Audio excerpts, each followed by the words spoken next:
tell you guys.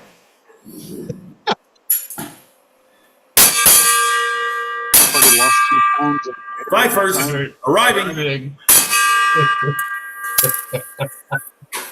Welcome to the Fifers DD991 podcast. I'm Rocky. It's Gilly, Mick, and Thumper Actual, and it's episode 83. And we're going to talk about whatever we want to whatever we want.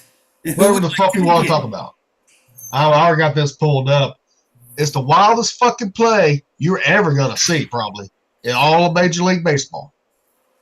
All right, I want to see. Hold on a sec.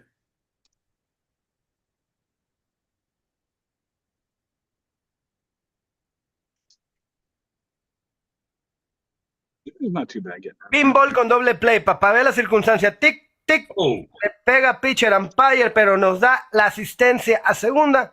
No vamos a primera, doble play. Did it bounce off the pitcher? The pitcher, the umpire. Run that again. All right. Run that again. Yeah. Pinball con doble play, papá ve la circunstancia, tic, tic, le pega pitcher umpire, pero nos da la asistencia a segunda. No So it bounced off the pitcher, the umpire, to the second baseman, to the first baseman. And he made a fucking double play that way, dude. Actually, to the shortstop to first base. Wow. That's impressive. I seen that. I was like, damn, I ain't never seen that before. That was Nice. pretty cool, actually. That was really pretty cool. Oh, and here's another one real quick. This guy,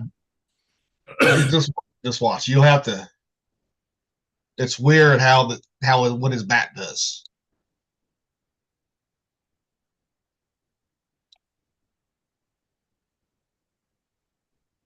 Go to the Minnesota Renaissance Festival. Dub Gleed swings through strike one. No, the bat gets sheared in half. The appeal to first. Gleed acting like it's a check swing, and he's as confused as everybody else is. He must have walked to the plate with a bat that was already cracked because the barrel went out toward the mound. Damn. And it didn't even touch the ball? Gleed is standing with didn't a even touch butter the ball. knife as he walks back toward his own dugout. You can even go to the Minnesota. That was a check fucking swing. That bat was fucking Put blocked. some fucking torque on that thing, man. Well, What the fuck? most likely it was already cracked. Still, They didn't. And Yeah, but a check swing isn't even near like full power swing. Sorry, I'm yawning. I'm tired. yeah, I see that. I was like, holy shit. I mean, that's not as good as Randy fucking Johnson fucking just blowing that bird up. Oh, The yeah. bird? Yeah, I remember Yeah. that bird. I mean, that was fucking picture perfect right there. Straight Nope, out of the yeah, air, of dude. course. Just feathers everywhere. Oh hell yeah. yes, it That was pretty crazy to watch, man. Oh hell yeah. I mean, the Carolina 100 mile an hour plus fastball coming at you, right? At the bird ain't gonna stand a chance. No. I ain't got that one pulled up, but according to YouTube, we couldn't play it anyway. Right? You know, even though it don't I love the one Even that though- Get another he interviewed and he catches the fucking ball that was hit like inches from her head. But one of the best ones out there is a guy holding the baby in a beer, right? Catch a fucking Yep. home run or a foul ball. He does not drop the baby. He lets the baby go, catch the baby again. Or, I mean, it's like doo-doo. I mean, I was like, holy shit. Because they played out on ESPN. Hell yeah. Here's one of the Bisons getting back at Karens.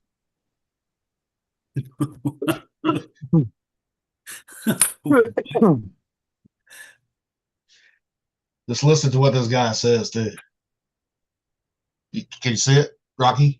Yeah. Bad, the neighborhood watch bitch is out here trying to run the neighborhood again. She's out here trying to tell these bison what to do. Hey, trample this bitch! Get her, yes! Fuck yes! Oh, thank you, Jesus. Hey, yellow shirt, quit running. They're gonna see you next. Oh, shit, get the yellow shirt! The yellow shirt! Ah, dang. That was a close one. Hey, shut up! No one's gonna come help your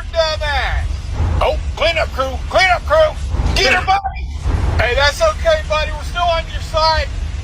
Hey, officer, put her out of her misery. Right behind the eye. Act like she's a dog. I know you guys love shooting dogs. For the Army commercial, we're going to have guys. Oh, that is very satisfying. Dude, I think everybody loves it when a Karen gets put in their place. Oh yeah. Well, who the hell dicks around with a 2,000-pound animal? I mean, Especially a wild animal. Apparently people that watch movies that see fake shit and believe it's fucking real. You know, fucking you got regular cattle, then you got assault cattle. That's what those high capacity assault cattle. That's what a bison is. hell yeah. You know, they were killed built like a motherfucker. Well, we take the cattle that we eat and we breed the ever-loving shit out of them. We put steroids in them, growth hormone in them. We breed them for maximum meat output. And these fucking Piedmontese, man, they are beasts. And there's still nothing compared to just a normal fucking bison. Yep. And bison tastes better, too. Yes, it does. A little lean for my taste, though. I wish it was a little fattier. But you know what? Bison meat is... Well, you cook it with a little lard on the steak, a little duck fat, right? Either one. Yeah. Can't beat that. Tells you, man. No, bison meat is damn good. And like bison burger, right?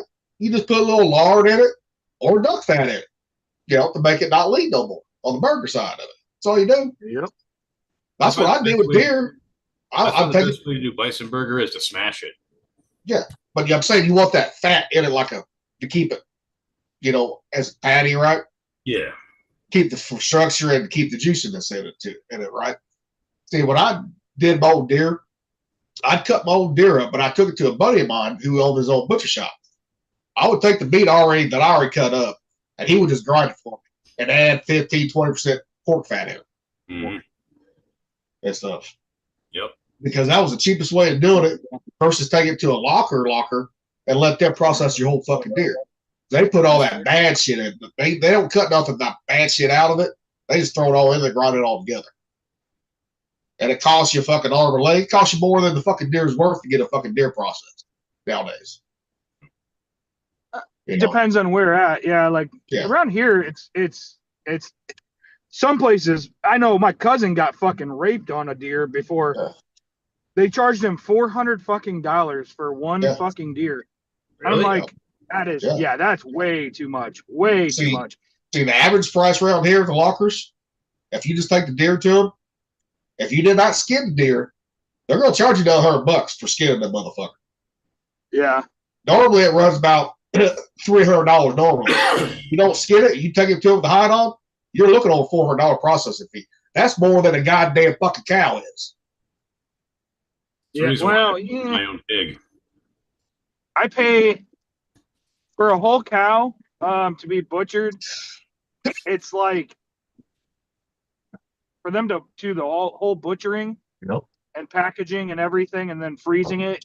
It was $1,500. Yeah, but that's whole cow. But that's the cost of the cow plus the butchering. The butchering ain't that expensive compared to the cow. No, it's like $1,500 for the butcher. Because just the butcher. Well, that's gone up then. Because last one I haven't bought none since 2017. So yeah, it's about $1,500 for the butcher, and then it's about $5 a pound for so between the farmer and the butcher, it's about $5 a pound. So you're looking at two and a quarter to $2.50 per pound to the farmer, and then the same to the butcher. See last time I got mine done, I got a half a cow done. You know, because I bought half a cow, another guy bought another half. You know, so the rancher took it to the slaughterhouse. The fucking his bill just for the slaughterhouse was just fucking $400. That's all it was. Yeah. For a whole cow? Half a cow. Half cow. But still, that's cheaper than having the whole deer done too. And how much did it weigh? That makes a difference because they go off of hanging weight. Hanging weight was 1,200 pounds. Hanging weight for the whole cow, but you're only paying for the full. I did half, so I got 600 pounds. Mine it was 600 pounds. Yeah, you're paying Yeah. the hanging weight of 600 is what Yeah. you're paying. But also too, every slaughterhouse has different prices set too. Some of them do, some of them don't. Yeah, there's some that are different, you know. Yeah. That's God damn it. that's the last time I had one done was in 2017. So right before I fucking got diagnosed with fucking alpha-gal, I had a half a cow and a whole hog in the freezer that I had to give away. That's a Oh, Jesus Christ, really? Yeah. Sorry. I got people Oh. cutting across fucking medians in front of me on a highway and all kinds of shit right now. Oh, this ain't nothing for you, Thumper. You're always got road rage going. Fucking, well, it's a fucking long ass line to get back into my fucking city because of this fucking air show traffic. Yeah. It's fucking crazy. People are idiots. Yeah, And here's one for the comic book fucking geeks out here. Hey, I'm one of them. as am I. You'll like this one. Yeah. Yes. It's like, dude, I can see your face getting smashed. Oh man. Oh yeah, I mean, you can't forget that. I saw that earlier. I was like, oh, that's too good not to share. The only comic or comic book or anything I've ever seen where people do like that kind of shit sexually is in the Boys, the comic book, and in the TV station. I mean, the TV show, the show on Amazon. That show was good for a minute. Speaking of comics and stuff, real quick, I had to pre-order the Pixel 10. It's not actually in the store yet. Yeah. And I had to change my plan, and I went with the international plan, and it gives you 6 months of Google AI Premium for free. So I'm gonna try that shit out and see how it works.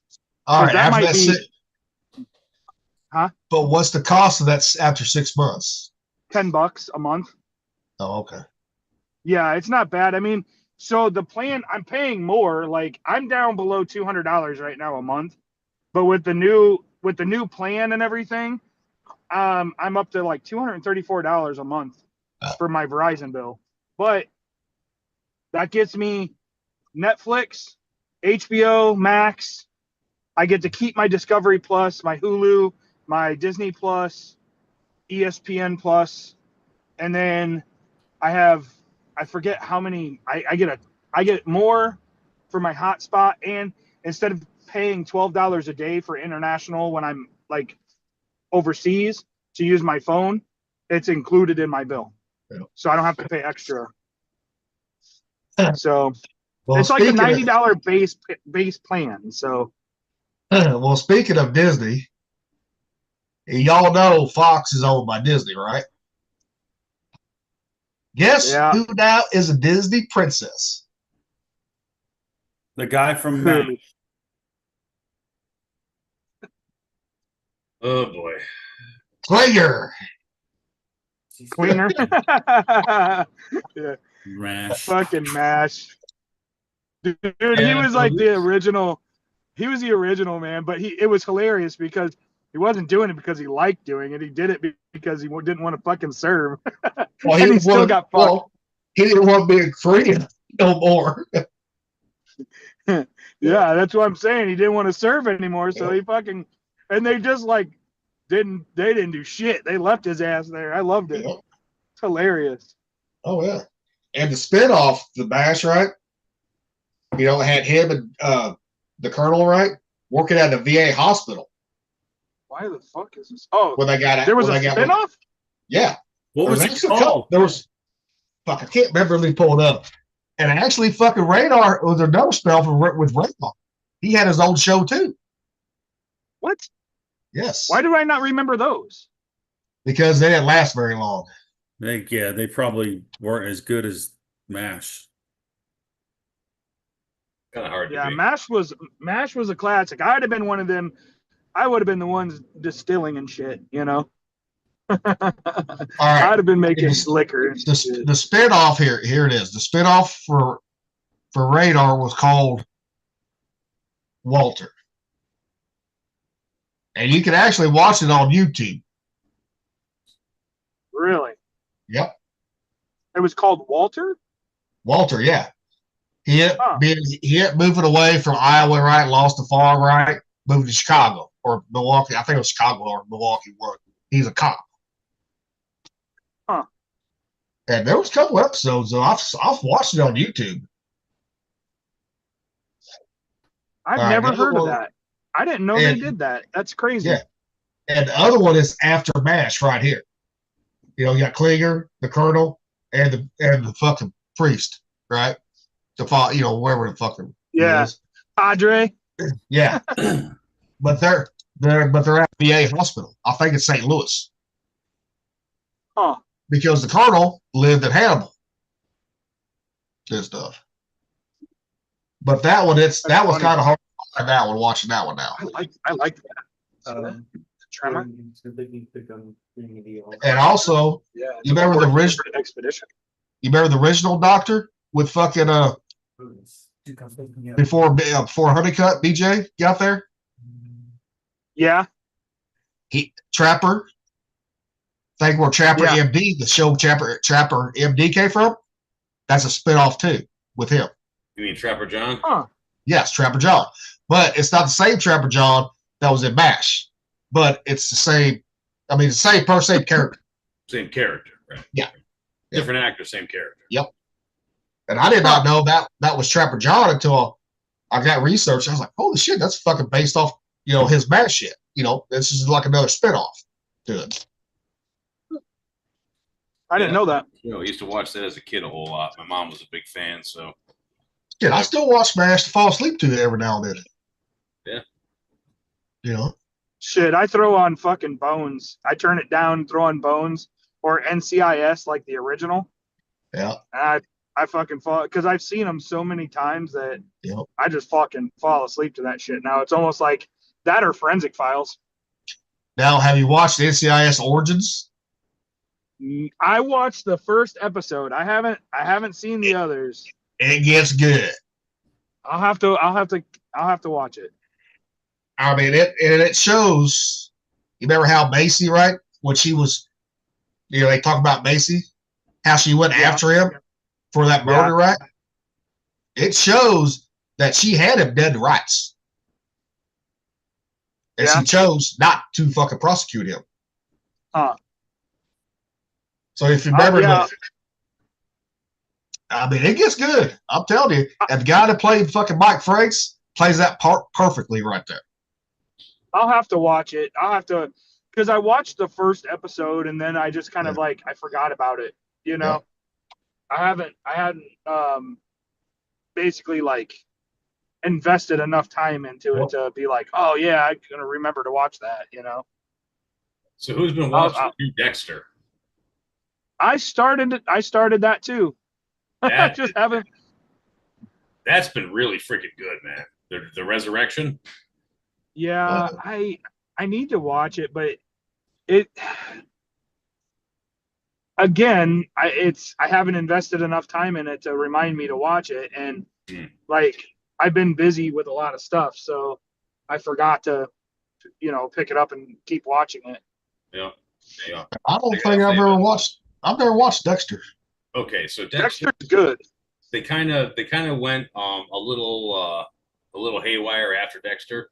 So Dexter was a great show. Like the main show was amazing, right? The last season, a little iffy. The ending was pretty much terrible. Everybody, even super fans, agree the ending was terrible, right? It was. Yeah. It was terrible. It was. Yep.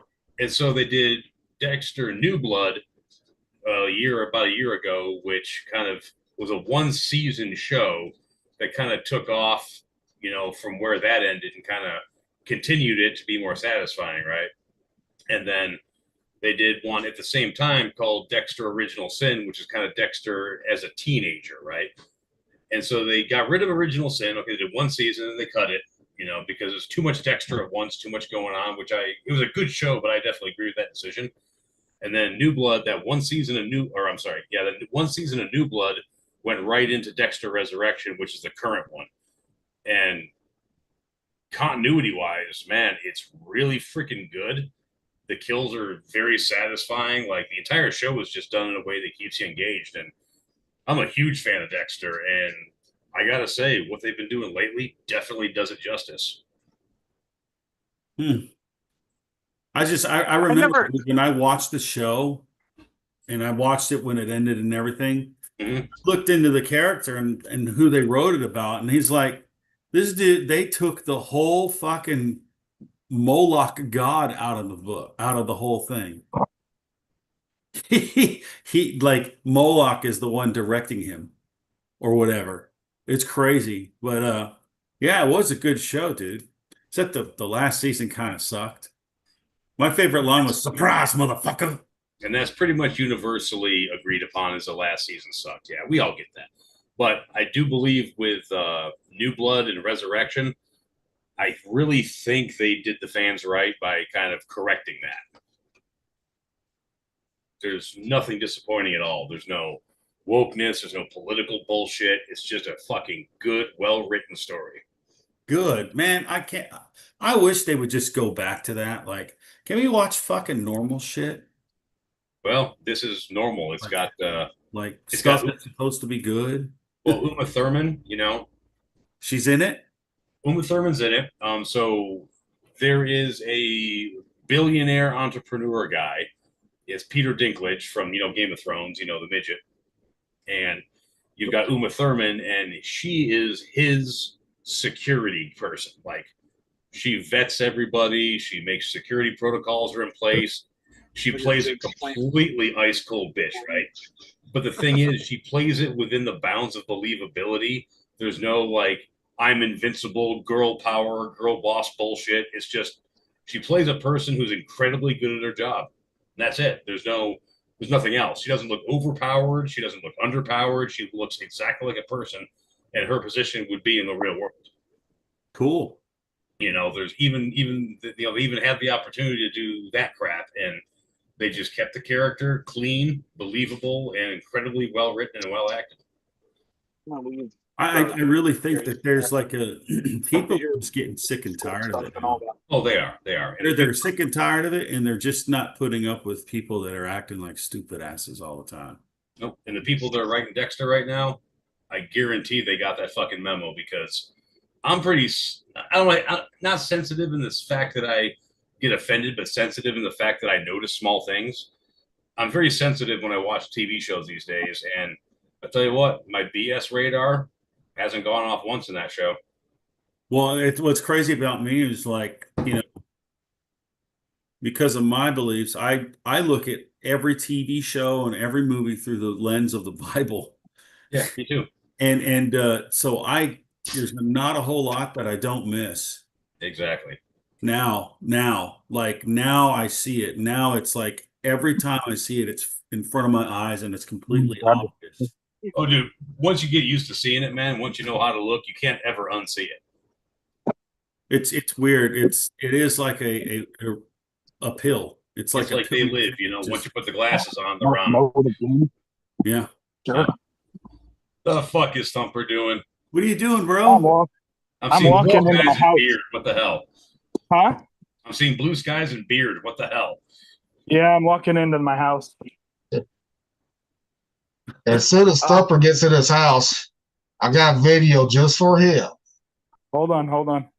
Since he's the closest one of us to actually being like a PA, right?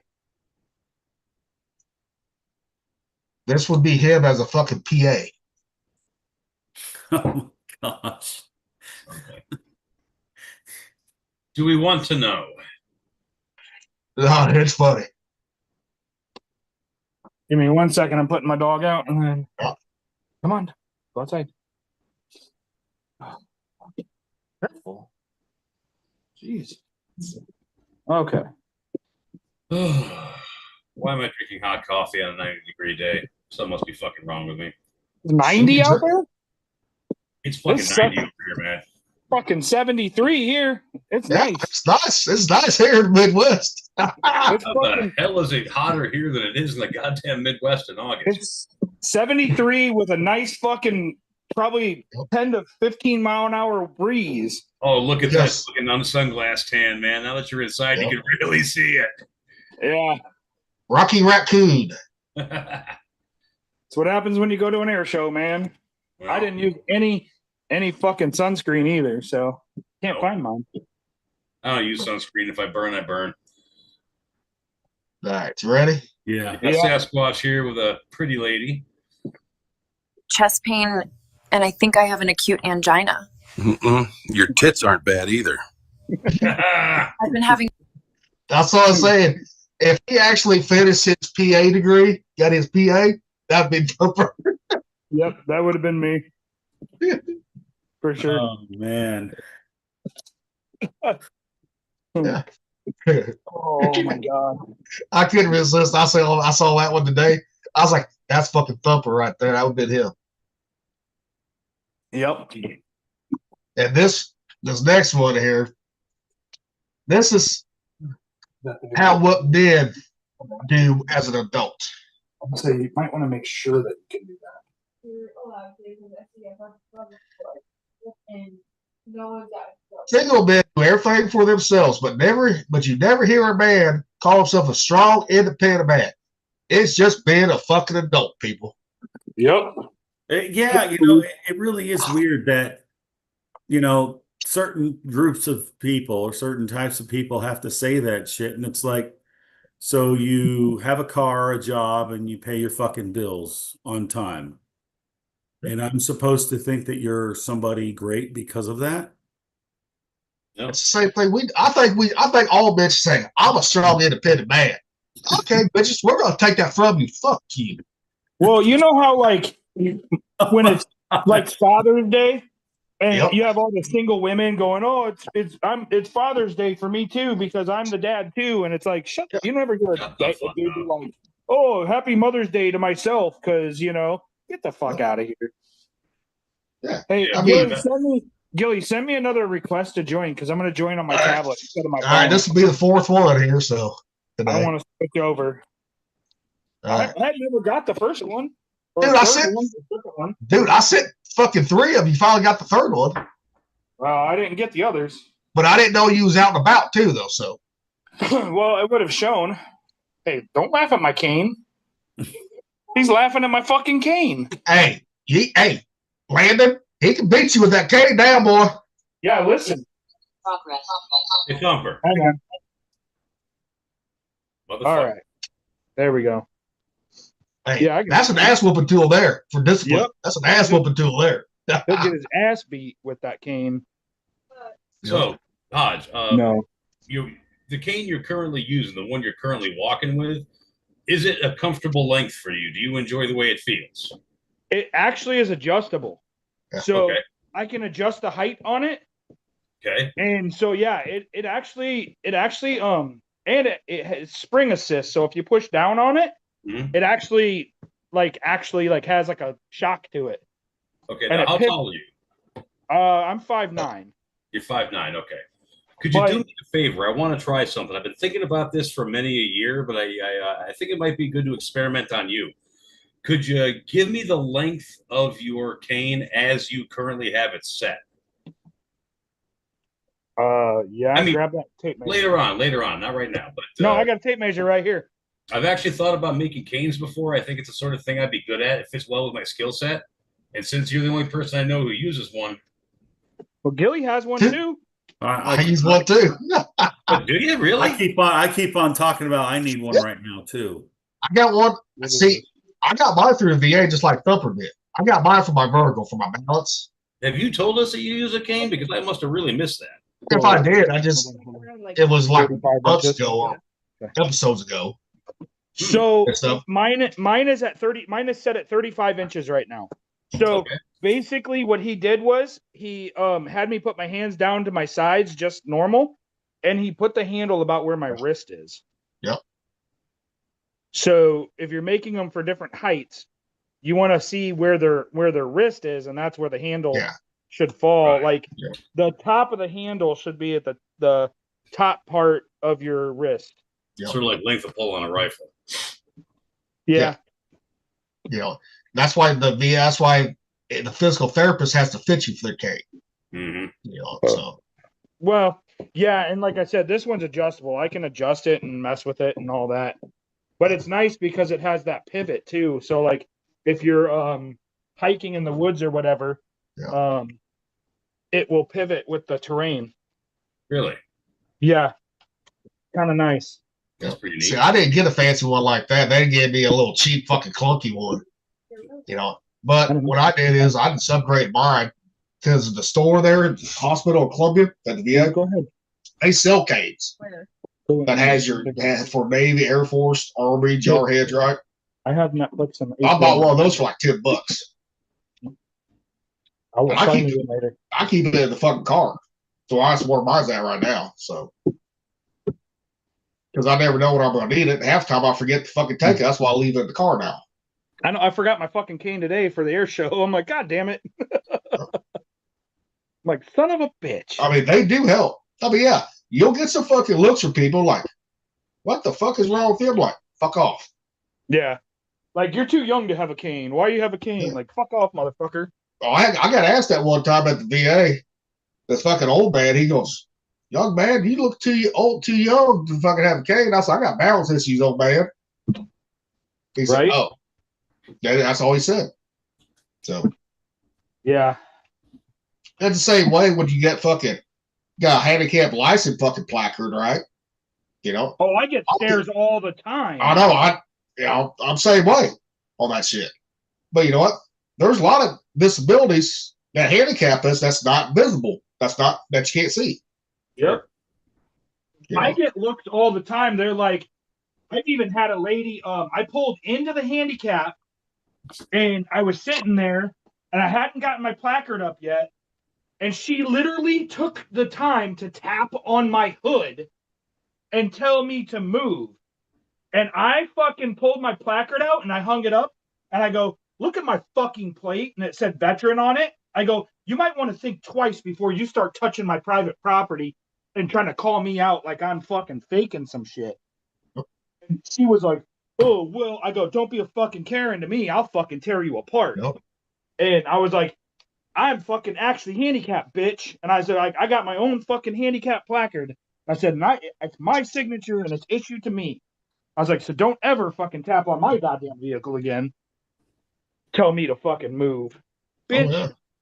I'll fucking destroy you. I'll make you feel so goddamn small. That's the thing I don't get, man. You know, it's not an important thing. It doesn't affect their life in any way.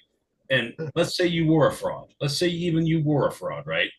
When you walk up to somebody over some inconsequential shit, there is at least a small chance you have picked the wrong guy on the wrong day at the wrong hour in the wrong fucking mood, and people get fucking killed or beaten over shit like that. It's like, why would you risk that just to be an asshole? Like, I'm not that guy. You don't. No, I know you're not. But if you weren't, somebody else might be. No, I'm saying I'm not the guy you want to walk up on because I will fucking make you feel so fucking small, and I'll treat you like fucking dog shit because you want to try to call me out. I'll fucking destroy you. You know, and it's all these, and it pisses me off. You'll see all these fat fuckers that you know that don't have a disability. You know, people that you know, fucking getting them, and then they're riding the fucking goddamn fucking carts in Walmart. I'm like, get off your fat ass and lose that weight. Walk. Yeah. You know, but they're the ones are scamming. Those are the scammers. You know, I mean, some of them do have some legit disability, but a lot of them do not. And then the ones that, like us, that do have legit disabilities, we get thrown into that pot. Yeah. You know, that's what pisses me off about the shit. You know, because I never asked to be disabled in my fucking late 30s. You know, become disabled then. Thumper didn't ask to become disabled. None of us did. Nope. You know? Yeah, trust me. If I had the choice to not get blown up, I would probably choose not to get blown up. Yeah. So, I mean, because everyone's disability affects them in different ways. It really does. And you never know, like Thumper, he's seen how mine can affect me. And 1 minute I can be fine. Next minute, I got to lay the fuck down because everything's fucking spinning. Yep. You know? I'm waiting for Rocky to get back because I got one that this is about cutting peppers and pissing right afterwards. Been there, done that. I have too. One of my exes, I went down on her after eating real spicy shit. Yep. That fucking was not a good idea. Oh man. One She was time not I happy chopped with me up for- habaneros for chili and I took a piss afterward without thinking. Yeah, don't do that. Uh-huh. Now, Mick, do you have all the woodworking tools there at your house? I got a bunch of them. Yeah. Okay. I got a whole lot of them. Okay. Yep. Rocky? Yo. Oh, go ahead. This is for you, brother. Okay. What? I don't have a lathe. I would love a lathe, but other than that, yeah, I got most of the Okay. ones. I didn't know you had all that stuff, so Oh yeah, I mean that could be a nice little side business for you. Make a cage. that's what I'm gonna do at some point. Yeah.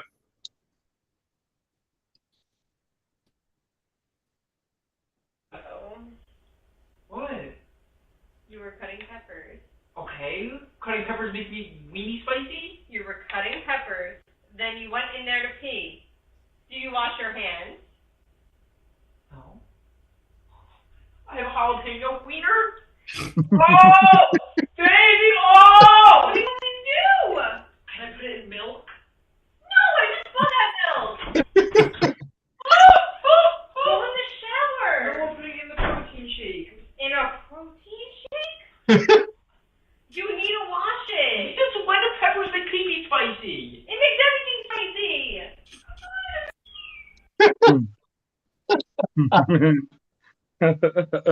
My mistake was after I got done doing it, I washed my hands off just with water. Just kind of rinsed them off good.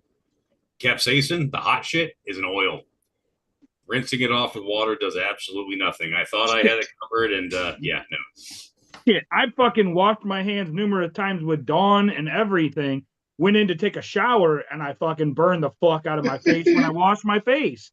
It didn't even get the capsaicin off my fucking hands. I'm like, Well, that's because you're fucking using shit that could put you in the fucking hospital. Yeah. You know how you get over that? You have to let the wind fucking dry you. Huh?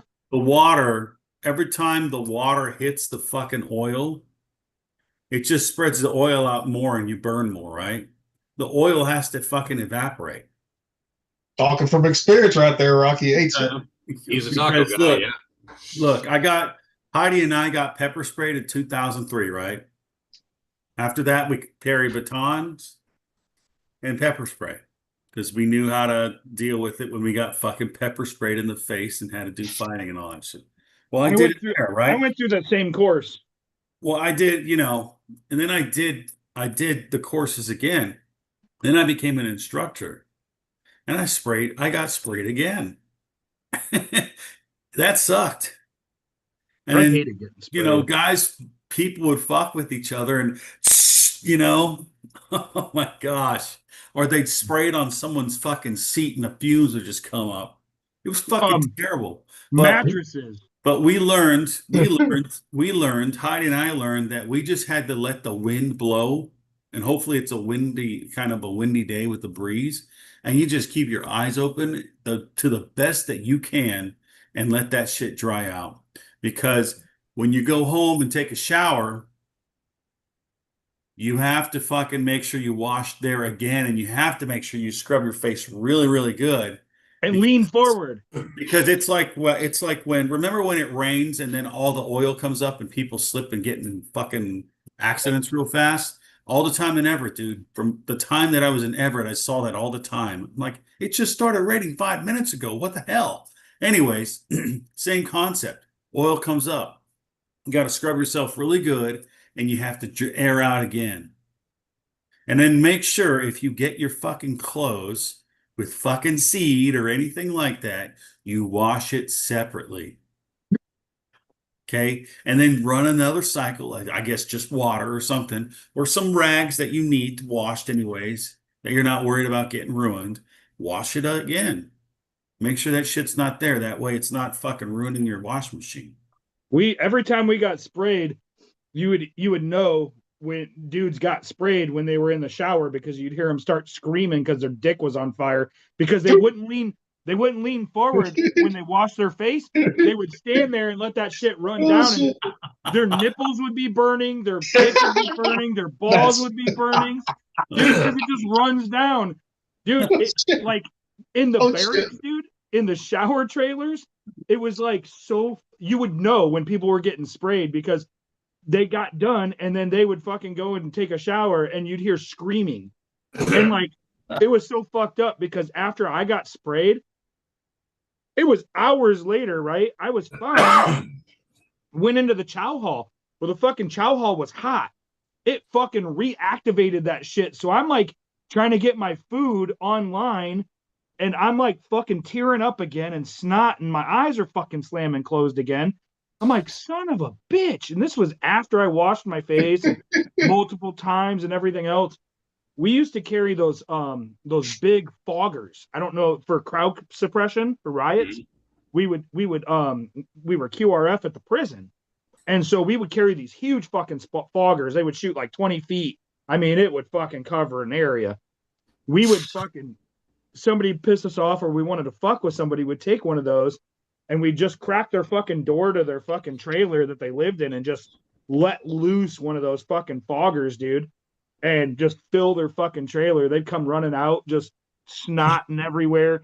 I mean, dude, that shit makes your eyes feel like it's being cut with razor blades, dude. That shit is brutal.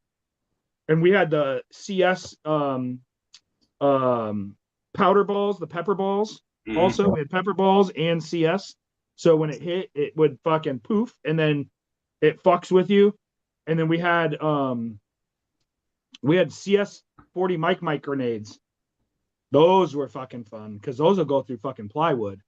You can shoot those through a small fucking, because they're metal, and they'll fucking fill a room with some CS gas. Oh, To so do what, awesome. like 300 feet per second or something like that? I mean, it's not bullet fast, but it's fast enough to hurt. It's subsonic. It's a 40 millimeter grenade. I mean, it's not fast. It's fast enough to get through some fucking plywood. I can tell you that. No. And that fucker will bounce around in there, and it'll fucking fill that room with CS. But yeah, that pepper spray, man, that's no joke, man. That you'll hear grown ass men screaming in the shower. Well, you know, next on I fire, remember, man. nobody's brave. I remember, like, I had one guy. His name was Chris Yates. He was a good dude, man. When I was in Seal Beach, he was the first one to get sprayed, and he was a Marine, and then he got out and he became an MA, and he was an MA1. He was an MA2 with me. I think we made MA1 at the same cycle. And he's the first one to get sprayed, and he got sprayed. And he was like, "Ow!" You know, just like that. People were laughing, and then I'm thinking, you know, it's funny watching this, but what's it going to look like when I'm screaming like that? Yeah, you know? yeah, So don't fucking laugh too much. And you they know? make you stand in line and watch. Like it's Yes. the worst. It's such a psychological thing because you're standing there and you're like, oh yeah, that looks like it fucking hurts. You know, they're screaming and flopping around. And I went through the Marine combat course, so you get sprayed, and then you got to do hand-to-hand combat. You got to use the fucking baton, and then you got to like cuff them. You got to do a bunch of different shit, right? And I'm like, oh, these motherfuckers suck. You know, they're not doing shit. And then it was like, you fucking stand there and they hit you with that shit, and you're like, motherfucker. And like, you take your breath away. You're like gasping for air. Like your eyes slam shut. I mean, you have to really make a conscious effort to open your fucking eyes. It's hard. See what you got for fucking saying, "Ha, motherfuckers." Oh yeah. Trust me. After that, I never made somebody. Now I'll fucking laugh because I know I'm never gonna get fucking sprayed again. And I know the fucking pain because I've been sprayed so goddamn much. And I've gotten a lot of overspray too during riots and shit like that, you know, with QRF and everything. I mean, we deployed the shit out in towns, even in Iraq. When we were getting too crowded, we would fucking deploy foggers and just spray whole crowds, dude. It's amazing how fast crowds disappear. Well, the barber just said, "What's up, fellas?" What's up, bro? What did I do with my phone? Cool. Here's what that shows how fucked up the Army guys are. Right here.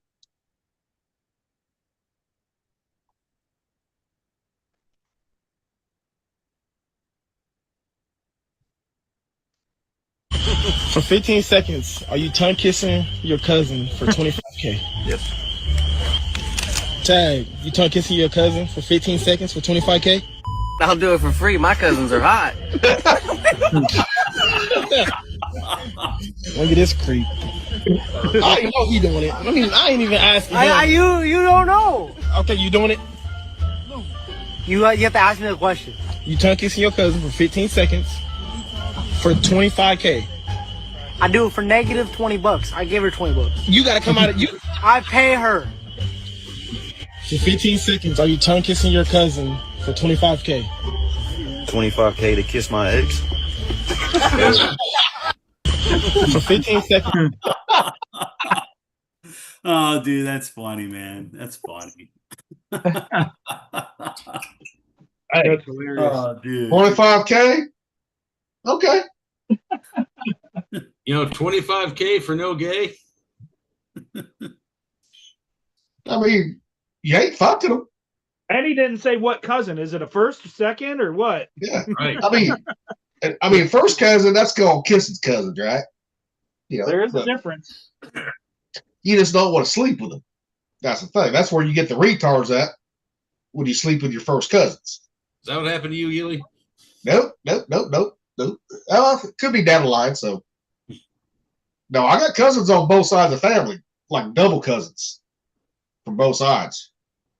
So, oh yeah, but I ain't got no hot fucking cousins, so on that one. I got a few, but my family history is so fractured that fucking who knows. I got a bunch of blood cousins, bunch of non-blood cousins, this and that, and I don't talk to a damn one of them anymore anyway, so I don't reckon it matters. And that happens sometimes, It's not to say there's anything inherently wrong with any of them or anything like that. We just, lost touch. Life happens. Oh yeah. Now this next one, this will be fucking. I can see Thumper pulling this fucking bullshit right here. What am I gonna do? I can see your ass pulling this type of bullshit right here. I've probably already done it then. Not gonna lie. What, man? You pulled up what? What happened? He pulled up. Why is that so hot? Huh? Oh. Huh? Oh, baby. You good?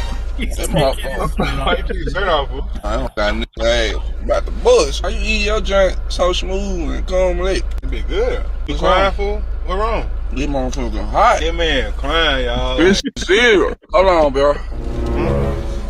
This motherfucker hot. Like this joint hot, big bro. Like this joint hot. Yeah, a bit spicy. I need some ranch. You got some ranch? I ain't got no ranch, bro. All I got is mild sauce. I bite it with a napkin or something. I can just mix it, man, because it's hot, too hot. Yeah, I just eat my shit with a napkin. What you mean you eat it with a napkin? Man, so hot. Bro, you gonna eat it? You ate the napkin, bro? Somebody come and look at this. Hey. What? Hey, sit down, bro. Hey, sit down, bro. That hot? Yeah, bro. I get water. Yeah, you get some. Boy, tripping, y'all. I don't get hot as I drink the water. I don't want no water. Water don't help, motherfucker. I can't do this, bro. I got one. Challenge This chip. is why I ain't making. I will not let Thumper make my fucking tacos. Because that motherfucker would probably do it to me. Have you guys seen this one? Right here? I have, but you know No, what? I ain't seen I the can tingle use a bitties. reminder. Let's see. Yeah, they ate a Carolina Reaper, The right? Carolina Reaper pepper. Yep.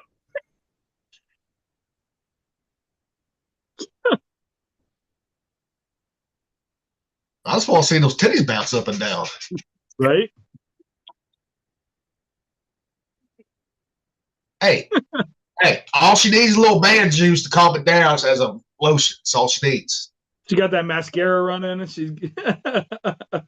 She needs a little man juice down her throat to coat it. Yeah, but then you I've got to seen think him. all over again, man. Like some folks, you don't want that shit. It's like when you were a kid, it's like when you were a kid and you couldn't find no conditioner, so you reached for the icy hot that one time. Never again. I never made that mistake, but I knew kids that did. You know, but freshman year we put icy hot in this kid's fucking jock strap, Oh. and fucking for fucking football. You know, 2 days. Mm-hmm. Oh my God! When it started sweating, he was like, oh, he was fun ass naked on the field.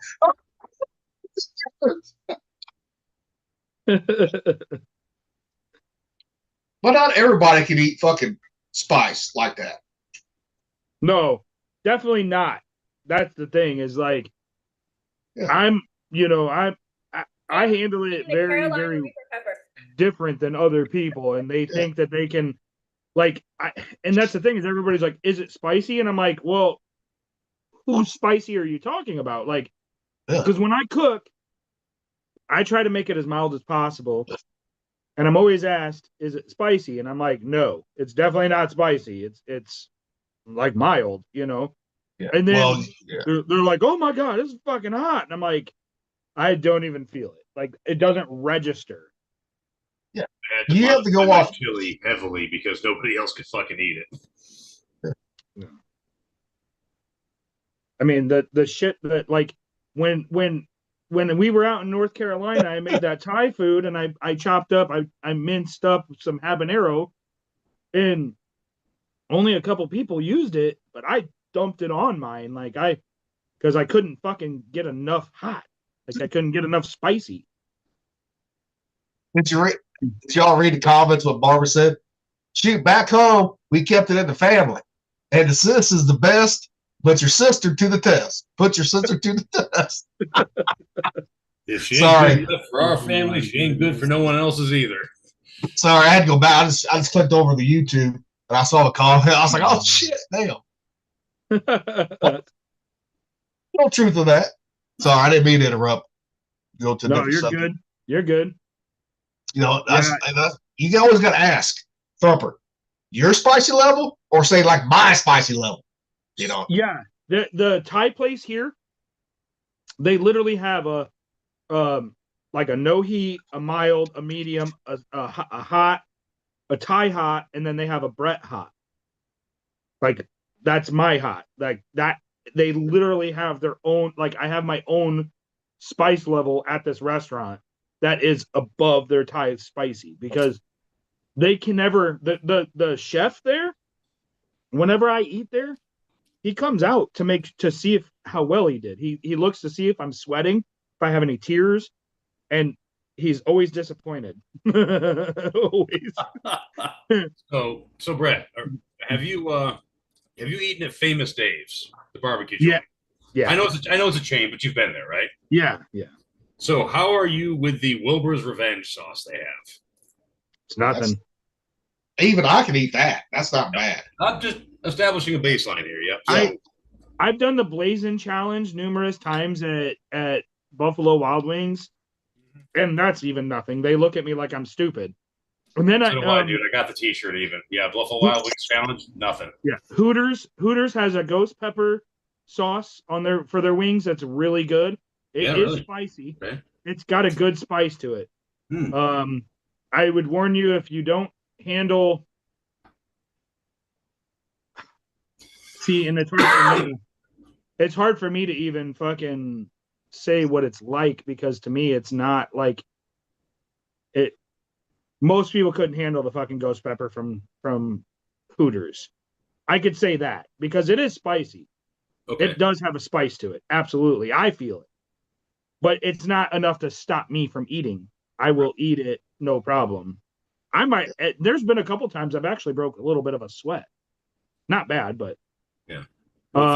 Ghost chili makes smoky sweet flavor that it's so good even if you don't like that much heat. It's worth tolerating the heat to get that flavor. Yeah, and so when I eat those, I do use a glove sometimes. Like if I bring them home. Yeah. But if I eat them there, I don't use a glove.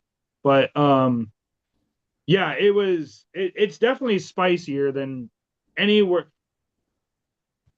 It's spicier than almost everywhere else I've been. There's Is it spicier than Wild Wings? Oh yeah. Is it? Okay. absolutely. Yeah, you The and I only both one done that, that same challenge. It's hot, but it's not that hot. yeah, no, the only one that I know that will beat the Hooters is Jethro's here in Iowa. They have very, very spicy wings. Okay. I was sweating. I had tears. I was pushing through it because they were so good. Jethro's does not play when it comes to their spiciest wings. And Okay. and like Dave, I don't know if you've ever been to Dave's Hot Chicken. Dave's Hot Chicken, No, I saw one in Montana, but I didn't go in. their I was spiciest curious about chicken, them though. their Are they good? spiciest chicken is spicy. It is, and you have to sign a waiver when you order Really? it. Is it Yeah, they tasty? won't- Like, is it good food? So they use a dry rub on their chicken. Mhm. It's almost like there's too much seasoning on it. Okay. Like it's hot as fuck, but it's almost like there's too much seasoning on it too. Like too much So it flavor kind of- intensity. It pulls, it overpowers you with the flavors of the seasoning, not Yeah, the right. heat. I mean, don't get me wrong, the heat is hot, but Okay. there's just too much seasoning on it. I don't like that. That's the only problem. So like worth Because- ordering once. To say you've done it, yeah. Yeah. Okay. Yeah, you have to fill out a waiver and sign it before they'll even put the order in. They won't put the order in until you've actually signed the waiver. Okay. And All right. it's good. It's worth to do it once. You know? I'll tell you what, man, if there was for a little while, remember when Chick-fil-A expanded and then every single fast food place came out with a premium chicken sandwich to compete? Yeah. Well, the wife and I went on like a 2-month tear where we just tried every single fucking premium chicken sandwich there was, right? Yeah. For a little while, I don't know for how long, it wasn't very long, Wendy's had a jalapeno popper chicken sandwich where it was a crispy fried piece of chicken with pepper jack cheese. It had raw sliced jalapenos and a hot pepper sauce and bacon, like a jalapeno and cream cheese, like a jalapeno popper. And boy, that thing had my fucking eyes going, dude. There was tears. I mean, I never thought I'd actually get something from a fast food place because they fucking dumb everything way the hell down, for Right. fast food. This one was legitimately hot. Like I was amazing. I was surprised. I couldn't believe it. Wendy's they had a ghost pepper like ranch or something like that. It was like it's actually it's not super spicy, but it was really good. The Flavorful. flavor. And you can balance it just right where it's not gonna blow your socks off, but you get that flavor from it. My socks don't come off, not even Yeah. for sex. I'll say for people don't like it, they're afraid to try ghost pepper. If it's made right in the food, it's not gonna blow your socks off. You'll get that heat, but it won't just melt your mouth. Yeah. Yeah, People are lucky my boots come off. I have an almost comedic ability to handle heat. It's fucking weird, man. I scare people because like I did homemade. I made my own smoked baked beans, and oh my god, they were so good. And I made 3 trays. I did one regular. I did one like a mild I used like jalapenos and stuff like that in it. And then I did a really spicy one with reapers and ghost peppers in it. It was the ranch sauce. That's what it was. I just looked it up. So yeah, Wendy's. Yeah, that's really good.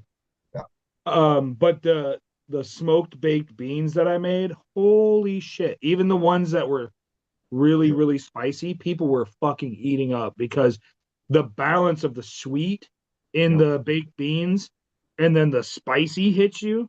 And then those beans, it like mellows it out for you. It was so fucking good. It was like layer after layer of flavor and everything. It was so good. for the people out there, this is what the Wendy's Ghost Pepper Ranch Chicken Combo looks like right here. So good. Well, in the sauce, you can get just a little container of that sauce. And I use it for fries and mozzarella sticks, all kinds of shit. That's really good. Yep. I know when Popeyes came out with their fucking spicy chicken sandwich, right? I was okay, let me try that. I ate it there. I went back to him. I said, You told me, I said, this ain't spicy. If I can eat it, this ain't spicy. Right. You know? They said, what do you mean? I said, if I want spicy, if I say spicy, I said, I expect it to fucking not melt my face off, but at least make me sweat a little bit. I said, if this don't make me sweat, I said, because I can't tolerate a lot of spice like you can. I can't. Yeah. And it was good.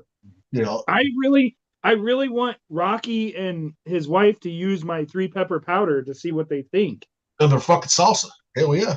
Not even just a salsa. Put it in something and try it. Yeah. I want you guys to try it. I think you guys would really like it. Just go really light with it, you know. Well, remember she did say, I want to melt fucking people's faces off. They say our shit ain't hot enough. I'll make it hot. That will do it. And we're doing the research now. And it's not out of spite. It's just we wanna show them, like, yes, we can really make some really spicy hot, salsa or whatever. I mean, I could even do that with the birria. Like I could cook it with the seeds. Yeah. And you know how hot that shit would be, depending on the seeds. Some seeds are not as hot as others, but dude, if it's one of those mean ones, it'd be hot. And all your heat is actually not in the seed; it's in the rib where the seeds are attached. The white membranes that are in those, or they're not all white, but the ribs that the seeds are attached to, that's where the concentration of capsaicin is. If you don't de-rib your peppers, you're gonna get the heat, And so, like, right now, I've got reapers and ghost peppers right now on my front porch growing. I got quite a few. I actually need to harvest them again because I've already harvested twice. I've got probably another 5 or 6 harvests to go of peppers. I mean, I get a lot off of one plant. Which that's the thing is, back in the day, those peppers were so expensive because they don't produce a lot of seeds, but one plant can produce a lot of peppers. And some of my pepper plants in the past, I've gotten them up over 8 feet tall and really wide. So like 6 foot wide bushes, basically. And I mean, I'm talking thousands of peppers on one plant. It was crazy. And once I figure out what's going on with the house and everything, I want to build my greenhouse, and I'm going to start growing year round. And I'll have the bird's eye chilies, which those are cool because they grow the peppers, the stems are on the bottom and it grows sticking up on top of the plant. So when you look at the plant, it's like red, but that's all the peppers sticking up. So the peppers are above all the leaves, and they get the sun and the water and everything first. And those are really hot Thai peppers. Those bird's eyes, those are really spicy. And if you can hold back on water on those, that really concentrates that capsaicin. And that's what I used in that 3-pepper powder. Was I used my ghost pepper, my reapers, and those bird's eye Thai chilies. And those get really spicy. And that's the thing, is people don't understand. You can make a jalapeno as spicy as a reaper almost. You can make them super spicy. People don't realize how you can do that, but you can. Speaking of reapers, this is the stuff I get from Leavenworth. This is kind of my go-to. Oh, the fear of the reaper. Yeah, I've had that one. Yep. Delicious. Yep. That's got a great flavor profile to it. Yes, it does. Yeah. It's got a little bit of that ghost pepper smoke sweet, but it's also got that little bit of habanero brightness to it. Like, it's a really nice combination. So when I ferment my own hot sauce, I use apple to weight it down. I cut an apple in half and I stick it in. Oh, yeah. And then I weight the apple down so the apple holds everything inside the vinegar. And then the apple sweetens up the vinegar as well and the mixture. And then when I'm done, I pull that apple out and I'll dice it up, and then I'll put it in a food processor with everything. Mm-hmm. I'll put the apple in it and then put it all in the food processor, and that apple and garlic and cilantro, all that stuff is in there already, like, processed up, and it's nice. And I like a little bit of a chunky hot sauce. Yeah. I don't like it to be completely liquid. Well, that's a nice combination. About 18 months ago or so, my son got me a bottle of hot sauce, and in the ingredients is pureed apple and pureed pear. And looked a little weird to me at first, but what I found works really well. You put that thing on a breakfast sandwich that's got maple breakfast meat, like maple bacon or maple freaking sausage. Yep. Oh my God, it's so fucking good. Yeah, the apple really, it gives it a different flavor profile. People don't realize that it's. They use mangoes a lot in hot sauce. Apples make perfect sense. It's the same type of addition, contribution to the flavor. Yep, and you can do like a pink lady or whatever for sweet, or like a really good red, or if you want it kind of a sour sweet, you can use like a green, and put that in your hot sauce and mix it up. You just put it in the food processor and just go. It's so good though. It works really well with what I do. So now, Mick, since you're from upstate New York, oh yeah, have you ever had these?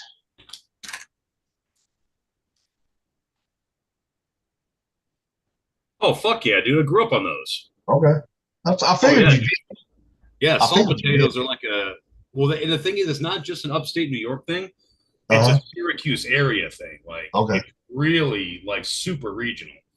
But yeah, dude, whenever my mom would make salt potatoes, every time we'd have a cookout, we'd have like a community barbecue for the fire department. They had like a 25-foot long trough for cooking chicken quarters. They'd always serve up that shit with fucking salt potatoes and butter, man. You gotta boil them up. A lot of salt. That way, when you pull it out, they're fork tender and crusted with salt, right? You let them dry, and then you just take them with a fork, you spear them, you dip them into melted butter, and you eat them just like that. It's very simple. It's been a long time since I've had salt potatoes. Yeah. I see that on my feed. I was like, I'm saving this. I said, I'm going to ask Mick. I said, I figured he had. Oh, yeah. No, I grew up on that shit, man. Like I said, either my mom would make them or... anytime we would have like a town festival, we have one every fall, the Jordan Fall Festival, or like I said, the fire department would, have a big community cookout. There would always be salt potatoes, always. Nice. I've never even heard of those things before. Most people haven't. Well, people in fucking Pennsylvania, one state south, don't even know what they are. Like I told you, it's like super regional. Yeah, salt potatoes are a bomb, man. My God. Especially you get that salt crust and that butter, and you're eating a piece of chicken that was grilled hot over, charcoal. It's all blackened and crispy. It's like, man, there ain't nothing tastes like that fucking outdoor barbecue and salt potatoes that the fire department used to do. I see it on Facebook from time to time too, because I'm a member of a couple of groups from my hometown. They still do it. They still got that same fucking stone and iron grill they used back when I was a kid. That's pretty cool. Yeah. Yeah, if I ever whenever I go back home, I don't know when that's going to be. I haven't been there since 2008, but I'm going to do my damnedest to coincide it with my birthday, because that's when the Jordan Fall Festival is, and that's when maybe half. The salt potatoes and chicken, and they also got a big vat of oil, man, and they make homemade on the spot donuts. They make the dough there, they drop it there, toss it in the cinnamon sugar, or just serve them up plain. Hot cup of apple cider along with it. Yeah, man. Nice. That's the one thing I do miss about upstate New York is the fucking food culture, man, because it's centuries, literally centuries old. And it's all centered around, harvest. The only thing that isn't is the Italian side of things, because they kind of got their own thing going. But the food culture that is organic to the region from the people that settled here in the 1600s, there's nothing like it anywhere else on the planet. And I've been all over the fucking planet. That's what I'm jealous of. I want to learn how to cook those recipes like the way they were made. Like making Applejack, right? Yeah. I learned that at a young age, how to which sounds bad, but that liquor, Applejack is that liquor is so good, but you have to and people don't realize it's not distilled. It's fermented and frozen. Applejack was it was the liquor of the colonies, man. It was the most more than whiskey, more than anything. Applejack was the drink of the colonial man. And you got to have really cold weather and freeze it because that leaves the alcohol, and that's what you scoop off. Yeah, And that is some good shit. It's like ice beer before ice beer was a thing. But it was like way stronger. Well, yeah, but they use freeze distilling to. Yeah. Yep, and it was so fucking good. And I learned that, but I want to learn. That's me. Like, I'm the primitive guy. I do the open pit barbecue and all that shit. Like, I want to learn the 1600s and even older recipes, like the true recipes. Do you watch much YouTube? I mean, if something catches my eye, yeah. I'm going to send you a link on the group chat. There's a YouTube channel called Townsends. And it's a guy who has devoted his life pretty much to recreating 18th century cooking. And so all of his shit is from the 16 and 1700s. 16, 17, yeah. And it's all legit. Like, he's got old manuscripts, old recipe books, back before they even did. Like, they'd say like a spoon of this, a pinch of that. Like, they weren't real precise. Right. But that's what he does. I'll send you a link to the page. But if that's what you want to do, find those really traditional colonial recipes, that's all he does. Okay. Yeah, I'm down because I'll send that along. Because I use only cast iron. So everything I have is cast iron. I do open pit. Like, I want to get back to primitive. I want to get back to, I have a shit ton of deer steaks down there. I'm gonna look up old English recipes for venison, and I want to learn how they did it so that way I can do it and I can pass that down to my son. Well, this guy has those. As a matter of fact, a lot of what he does centers around what the Army would have eaten in the field with, found game and things like that. Yeah. So there's a bit of that too. Yeah. Yeah. And here's what I mean. There's actually a recipe on there that I'm gonna try. Mushroom ketchup. And basically it's a savory meat sauce, not like ketchup, all thick and ketchupy, not Gilly's ketchup. Not Gilly's ketchup. No, it was mushroom based. It was thin, more like a Worcestershire sauce. But the thing about it was, once you got done making your sauce, you had all of this mushroom pulp. And so what they do is they spread on a sheet and they heat it up and dry it out and grind it into powder. And so you got your mushroom sauce, your mushroom ketchup, but you also got this savory, salty powder you could put on your food too. Huh. I wonder if you could do like a Wellington with that mushroom pulp. Yeah. Oh, you guys. I'm sure. You ever seen the episode of The Big Bang Theory where fucking Amy and do something like that and they get fucking food poisoning? I didn't watch that show. Yeah. But here's Thumper. They also have Eats History, right? Has some different recipes, like over Europe and all that. Right here. Like eating like an ancient honey garlic glazed ribs. Yeah. Boar ribs, basically. Pork or beef, yeah. More because that's pork. Right there. I mean, there's lots of them out there, like Nick was saying. There's lots of them out there. Yeah. See, and I go more cultural, like that's me. I just been like that fucking Russian dish I made. I cook Thai, I cook Chinese, Filipino, Japanese, Hungarian, Here's what Korean candy won post-war.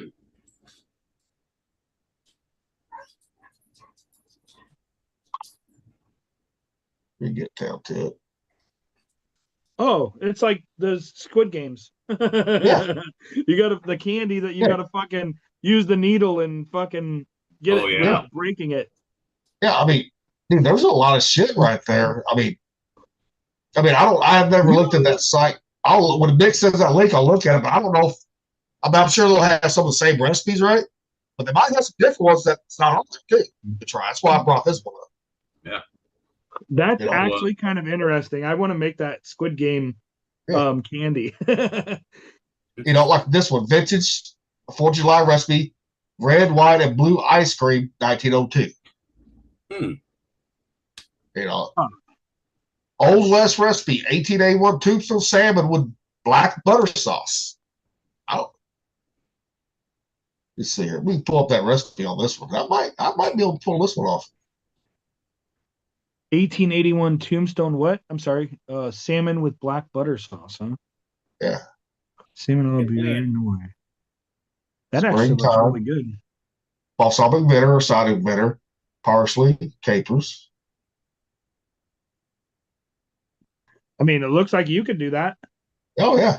Nothing in there that you can't have. Yeah. I mean, I was just going through them. I was like, oh, shit. Because I've seen things where, like, it's called like Eats History, right? Where people are recreating these meals.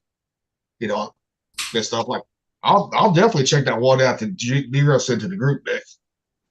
He did already. And I'm looking at like one of them and it's like, looks really fucking good. Yeah. A lot of that shit is Now, really good. these colonial meals, they come from Europe, right?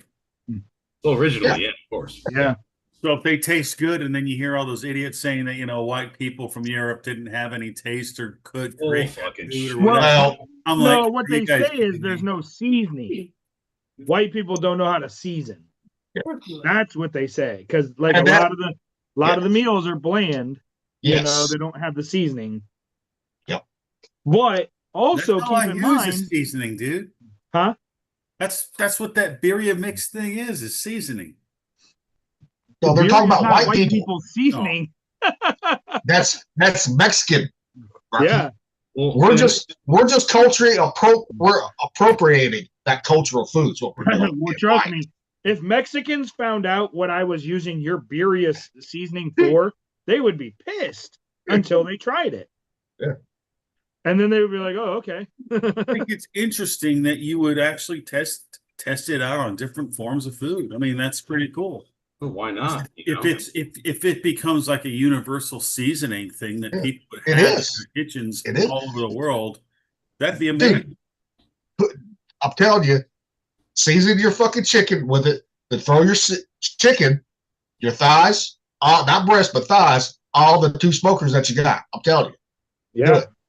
Do an Tell open you, pit. it's fucking good, man. Do If the you're out of room to open pit pit, and the fire up the pit barrel. You got enough. You got a little bit of room in that pit barrel too. So fire both of them. I'm telling you, that's the way. That's the best seasoning for that chicken. I'm thinking if you're having shredded Mexican tacos, right? Chicken tacos. That season is probably the best one I've had. You know, we'll have to try that. Yes. It's interesting. Maybe I'll try that. Like we'll put the birria seasoning on chicken thighs. I just want to try it, right? Yeah. And then I'll have Heidi or myself. I'll make a taco with everything we make it. See how it tastes, and then I'll have And I can't imagine how you could go wrong with that. it might really be good. I mean, I did that with something the other day, dude. I barbecued a bunch of chicken on my grill, and I used prime rib seasoning on it, right? And it was pretty good. And I added salt, and I guess I added way too much fucking salt, dude. Easy to do. It didn't need any salt, but I was Well- just a little bit of salt. If you're using a rub, you always look at the sodium before you add any more salt to it. Oh yeah. And if it's got sodium in it, if it's got, say, around 200 or more sodium, you do not load it up. You don't. You just want. The biscuits I make, they take a teaspoon of salt, right? Yeah. When I put in that chicken bouillon powder, like y'all saw me do, that's it. It's got more than enough sodium in that. No need to fuck around with anymore. Otherwise, it tastes like a salty puck. Yeah. That's like the Danos. If you're trying to watch your sodium intake, right? If you're grilling or smoking, Danos seasonings are low. The lowest probably sodium was out there, right? Okay. But to get the flavor out of that seasoning, you got to load it the fuck up. And you can load that up, be fine, and not be a salt ball. Well, another thing also, if you want to enhance the flavor of something without adding a lot of salt, MSG. cayenne pepper. Cayenne pepper, not only does it have its own flavor, but it's a flavor enhancer. It works a little bit like salt in that regard. So if you want everything you got to taste a little more like itself, throw in a little fucking cayenne, man. Yeah. True. I'm being lazy today. I'm cooking a ham steak and fried eggs for dinner. Nothing wrong with that. Nothing wrong with that. Oh man, I'm so tired from that air show today. We went out there at 10 and got home at 4:30. What's the best thing they had there?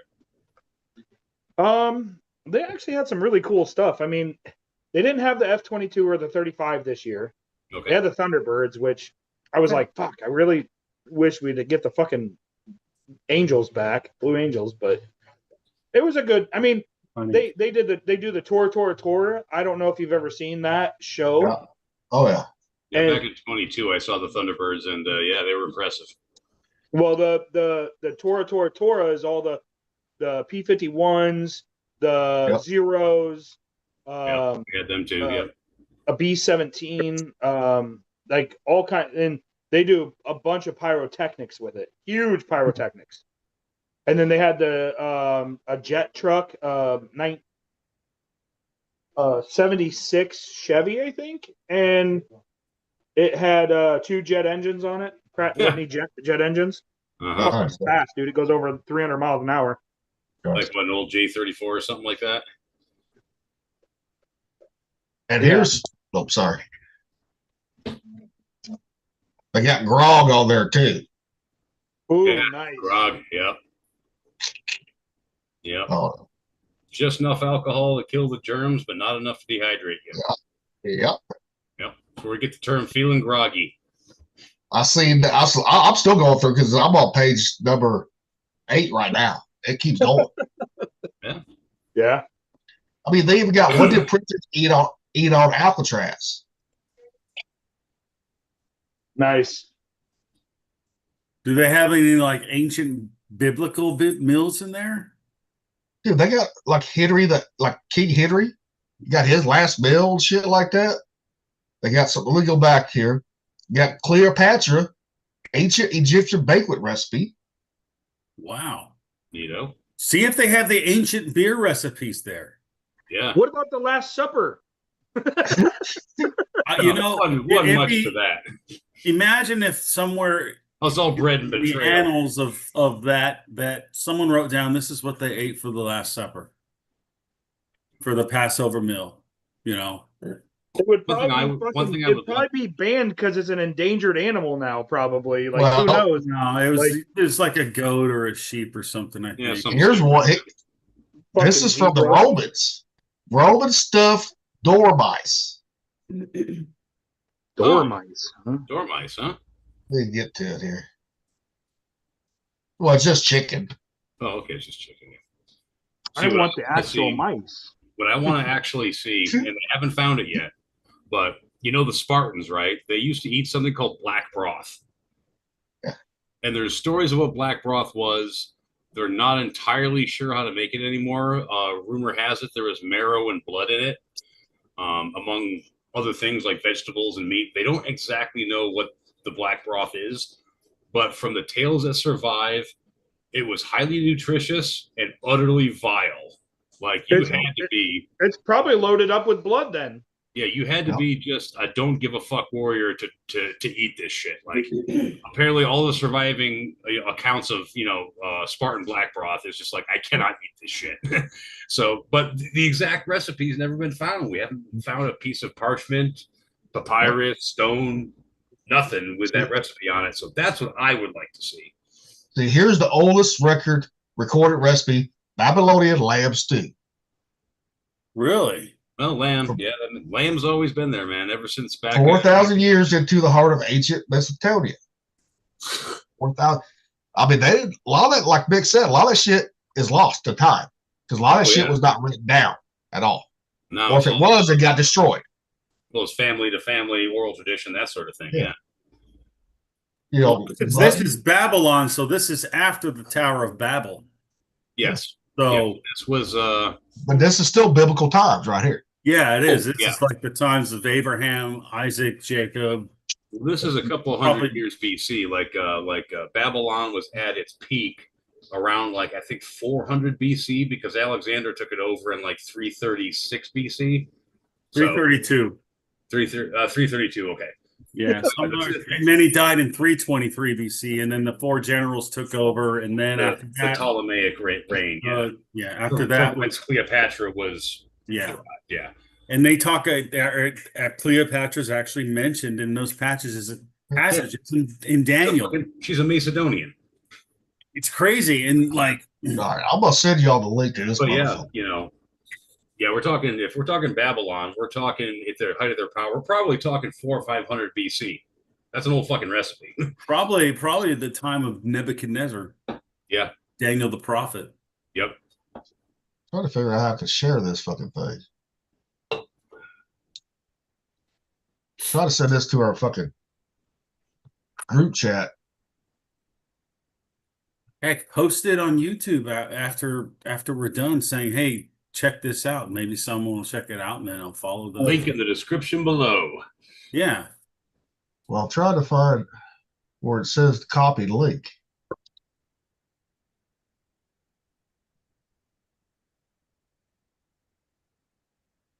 Go up in the. Let me see if this will work here. Like where you refresh. I know. I'm trying to see if this will work. Copy. We'll put it right in the chat. Paste. Each history. I'm gonna post that. Click on it. Takes you right to it. It's in there. It's in the comments now. Good stuff. I mean, dude, there's a lot of fucking shit right here, man. Really is. Oh, yeah. I mean, it just keeps going. I'm on page 17. Even has Mayan hot chocolate on it, son of a bitch. Nice. Yeah, looking at old school chocolate is interesting. My goal is to get back to like 16th, 17th, even if I can find some 15th century fucking dishes and like cook them the way they cook them. So like over fire. And make it the way they made it. That's my goal. I want to do it so bad. For the other podcast, for the cooking one, sorry, Mick. For the cooking one, we can take a recipe off this, or what Mick sent us, or Mick sent us, right, and recreate too. Well, I'm gonna do a whole week of recipes just to see how it goes. Yeah. Like, well, I mean, and then if they're really good, show it on the show. Yeah, that's the thing is like Landon wants that Russian dish again, so I'll record it and then we can put it on as an episode on the cooking podcast. But it's really good. But I want to do like a whole week of like throwback recipes. Like I want to eat like they did for a week straight and see what it does, because I can guarantee you it's going to be way cleaner.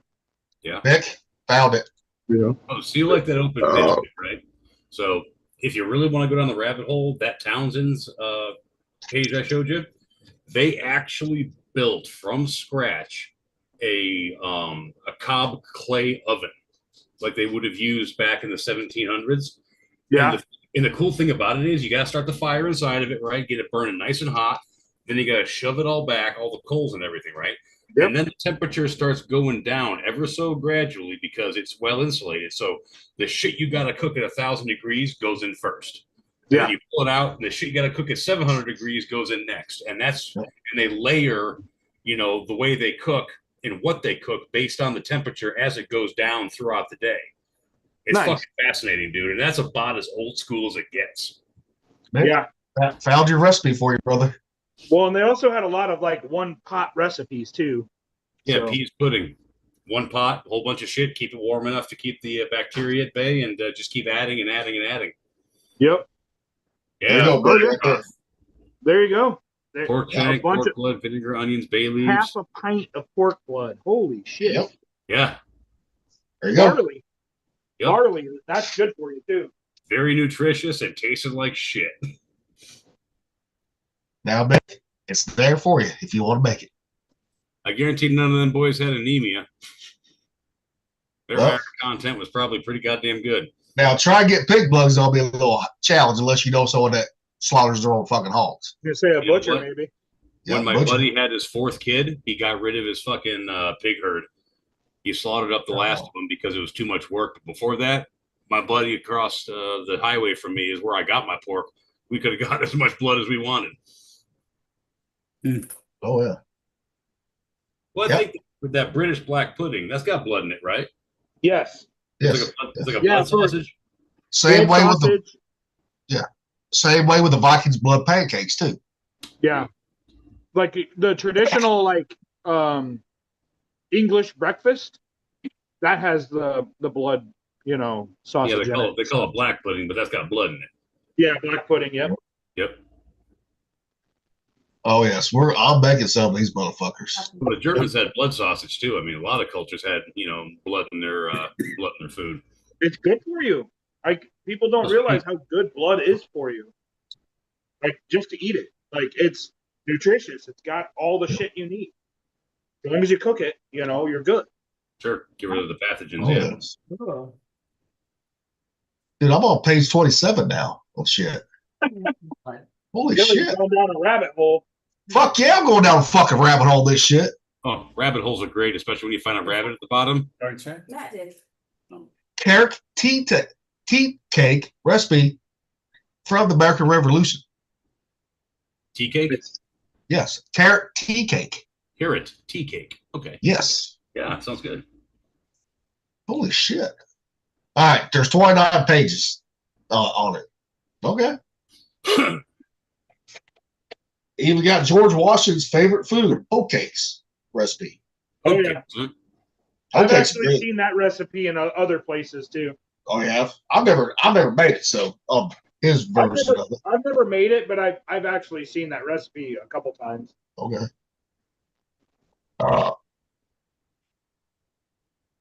Valley I'll be- interesting stuff. I'm telling you, man, they got fucking everything here. Even got fucking a Russian honey cake on the first page. Ooh, German shoe fly pie. I made that in 3rd grade. We had to pick a country to do a report on, and I did mine on Germany, and it was Hitler, all like up to pre-World War II and during World War II, and then we had to make a dish for that country that we did the report on, and like I had Mein Kampf, and I actually referenced Mein Kampf a bunch, and then the shoe fly pie. Oh, it was so good. It was like, There's baked apple honey walnut flatbread. Yeah.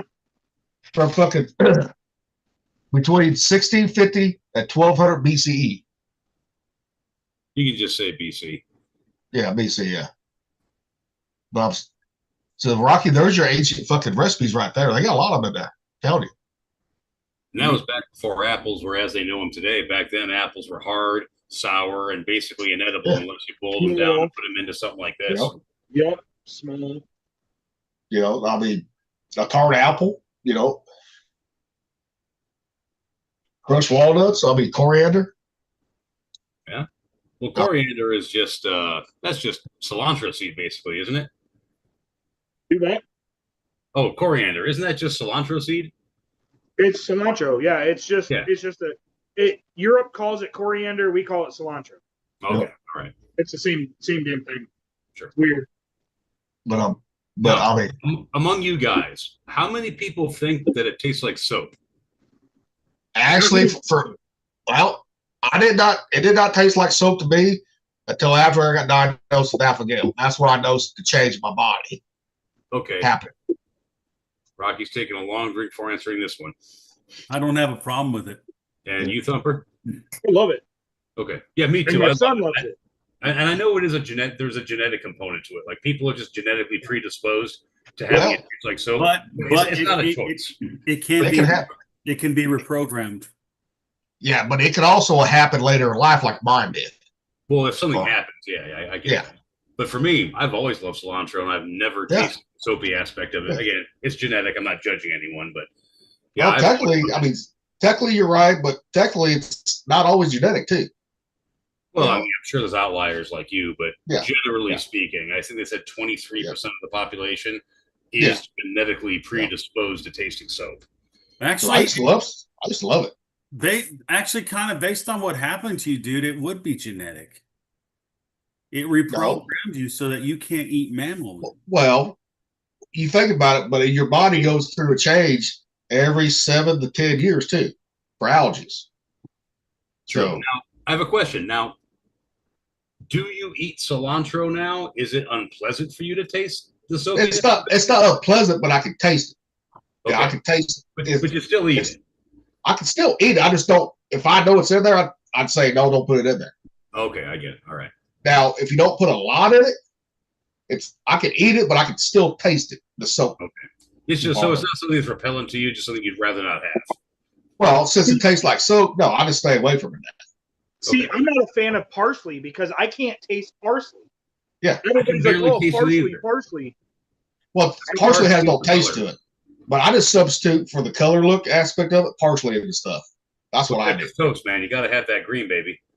Yeah, but I mean, I've thought about reintroducing cilantro in my dishes. Let's see if I can reprogram myself on that shit. Might be possible. But I'm the only one in the family that don't like it, that tastes like soap. That's what I'm saying. With me, it's not genetic. Yeah. And stuff. But Rocky, you're right. That tick bite did reprogram my system, but it's not genetic. Where I'm the only one in the family that has this fucking allergy. Well, yeah, I know, but it's a switch that thing did. It's a switch that was programmable anyways, right? Well, now you can't eat mammals or whatever, right? Yeah. So maybe that has to do with some plant life too. Well, who knows? And I mean, I don't know because I don't know. I don't know if that's ever been brought up. I don't even think anyone's ever. Because I could eat it before just fine. Yeah, I love cilantro. Yeah, you're the only person I've ever met that has your condition that liked cilantro before, but now it tastes terrible. You know what I mean? That's that's. It is peculiar. It walks like a duck. It quacks like a duck. Well, probably a fucking duck. And they're still researching at Alpha Gale. They don't truly understand it at all. Yeah, it seems like it's something that capitalizes on something different but similar in every single person. Yeah. Well, when the government makes a disease, they don't fuck around. No, they don't, do they? And no, that statement was not intended for comedy. Yeah. That's like when Heidi was making, asking if I want cilantro in it, and I told her no, because I wanted to taste it without it. Let's see what it tasted like, without the little soap taste to it. Yeah. But yeah, I mean, it sucks. But I thought about just see if I could slowly reintroduce, cilantro to like the salsas and all that shit like I used to. And stuff. So like River, he has no problem eating cilantro. He loves it. Like my wife learned how to make pico de gallo from my mother. Yep. And when Heidi and I were dating, she did not like cilantro. Yeah. So we got married. We had Nathan. She liked cilantro after that. Yeah. Well, her body went through a change. Yes, her body went through a change. It did. Change things, yeah. And so, it's like every 7 to 10 years, your body will change on their allergies, or it can. It can, yeah. Yeah. And stuff. And like every fucking meal we had in Mexico in '98, right? Or every time we went to Tijuana, they had cilantro on the shit every fucking time, and I loved it. Oh, yeah. It does something good to the, it's something about Mexican food with some onions and cilantro. Yeah. If you squeeze lime in it, man, lime. I mean, you can do a lemon if you want, but I like the lime better. Well, that lime brings an acid tone to it. That's what it does. It's like a flavor enhancer right there. Here's one for you, Rocky. Here's one for you. Said you want the ancient ones, right? Sea People's fish stew with flatbread from 1200 BC.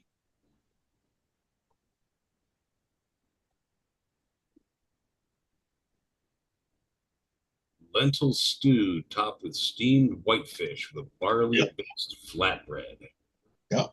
Well, pretty basic. Well, the thing about food is that the Levante? Yeah. Levantine. Yeah. That's Israel. That's the Middle East right there. That's Israel, Syria.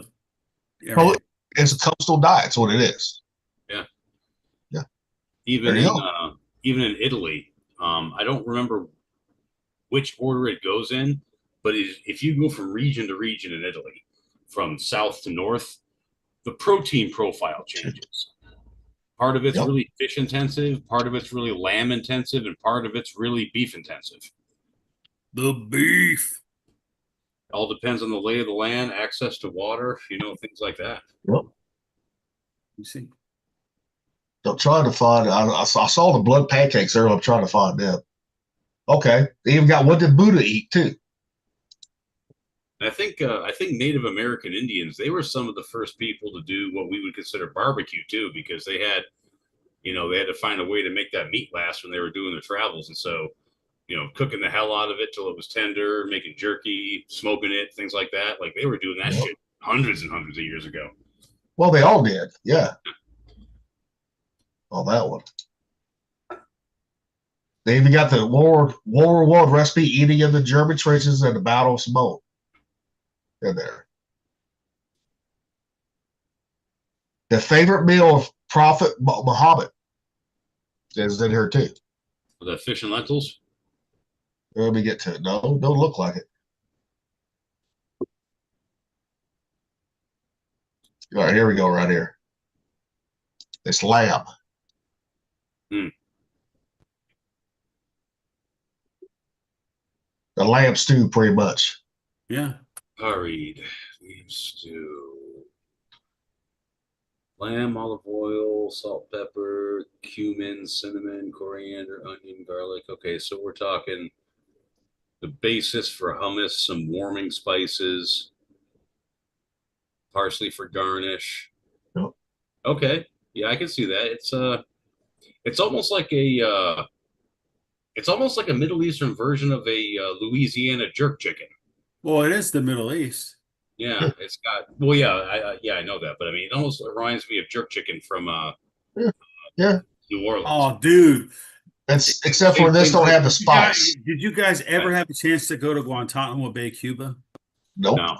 Okay, I was stationed there for 2.5 years. Right, 2 of my children were born out there, and they had a Cuban restaurant that cooked Cuban food. In Cuba, really?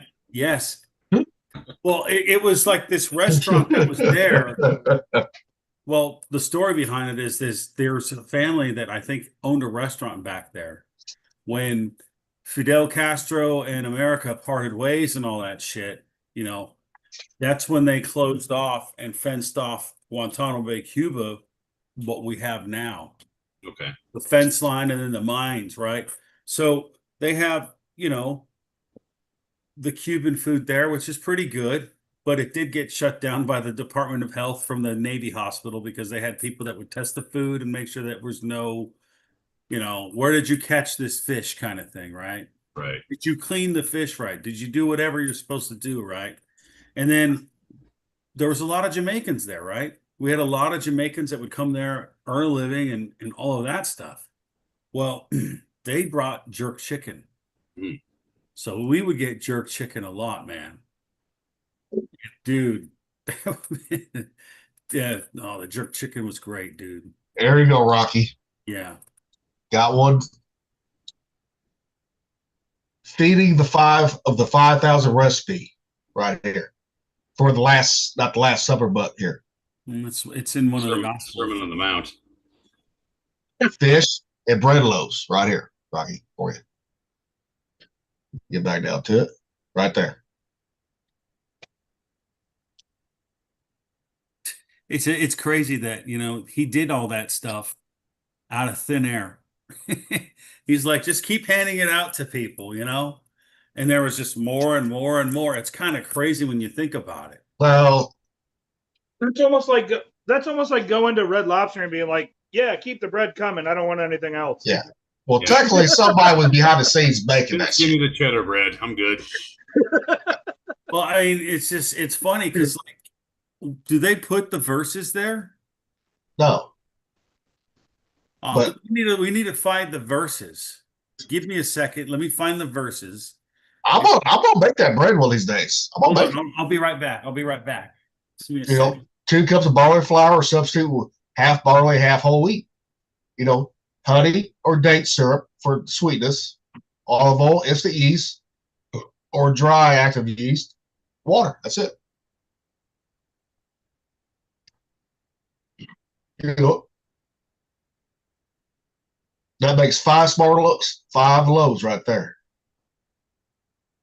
5 loaves, huh? Yep. So I'm gonna make that shit. I'm gonna make it. I mean, there's a lot. I mean, dude, I am digging down a fucking rabbit hole. This motherfucker right here. You know what though? It's kind of cool because it's historical. Exactly. There's something going back to the roots of the olden days. Well, I'm glad somebody brought this subject up. I am. There's a lot that I want to do, you know, that I don't know. It's like, damn, you know, it's like a lot. But I want to do a whole week of eating, you know, stuff from, you know, as old as I can get, you know. Well, and here's another one from fucking ancient times. Fucking right here. Black ink pasta with octopus. Oh yeah, that's a big one. Yeah, I've never made it, but I've had it. It's fucking damn good. They do that in Italy all the time. I know that's where I had it at. It was in Italy. I'm sure it's delicious, though. It is. That's where I had it in Italy. I was like, I want to try that. They said, okay. I do like me some tentacles. I do too, man. Octopus, calamari, it's all good. Well, it's pretty much the same bucket thing. Yeah, pretty much. It's all tentacle. Exactly. All right. You got the Norse food there. Fuck up. Even got the last meal of Boss Sam Gicciotti's Italian sausage too.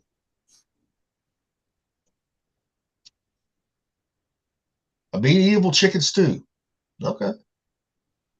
Awfully cool. I have 2 chickens. Eating like a Greek god. The sacrificial dish of Zeus.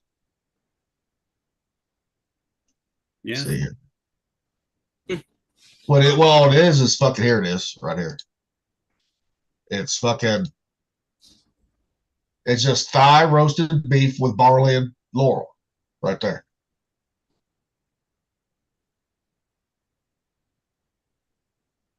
I mean, tell you, man, fucking.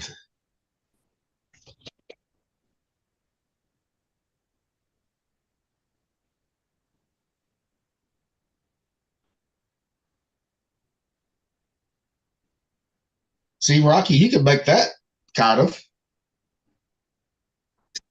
Yeah. So here's what it says right here. It's should be Matthew.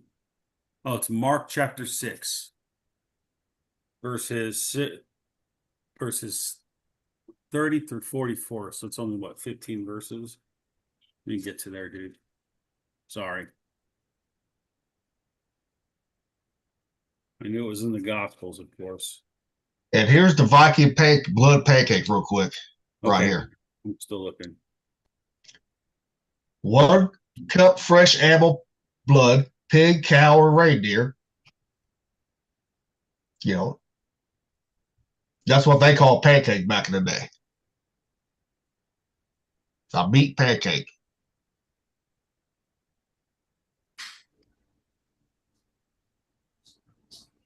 I mean, dude, there's a lot of shit there, man. Tell you. So here's what it says. It says Jesus feeds the 5,000, right? And this is from the ESV, right? So I'm not reading the King James or anything. This is probably easier for someone to understand. It says the apostles gathered around Jesus and reported to him all they had done and taught. Then, because so many people were coming and going that they did not even have a chance to eat, he said to them, "Come with me by yourselves to a quiet place and get some rest." So they went by themselves in a boat to a solitary place, but many who saw them leaving recognized them and ran on foot from all the towns and got there ahead of them.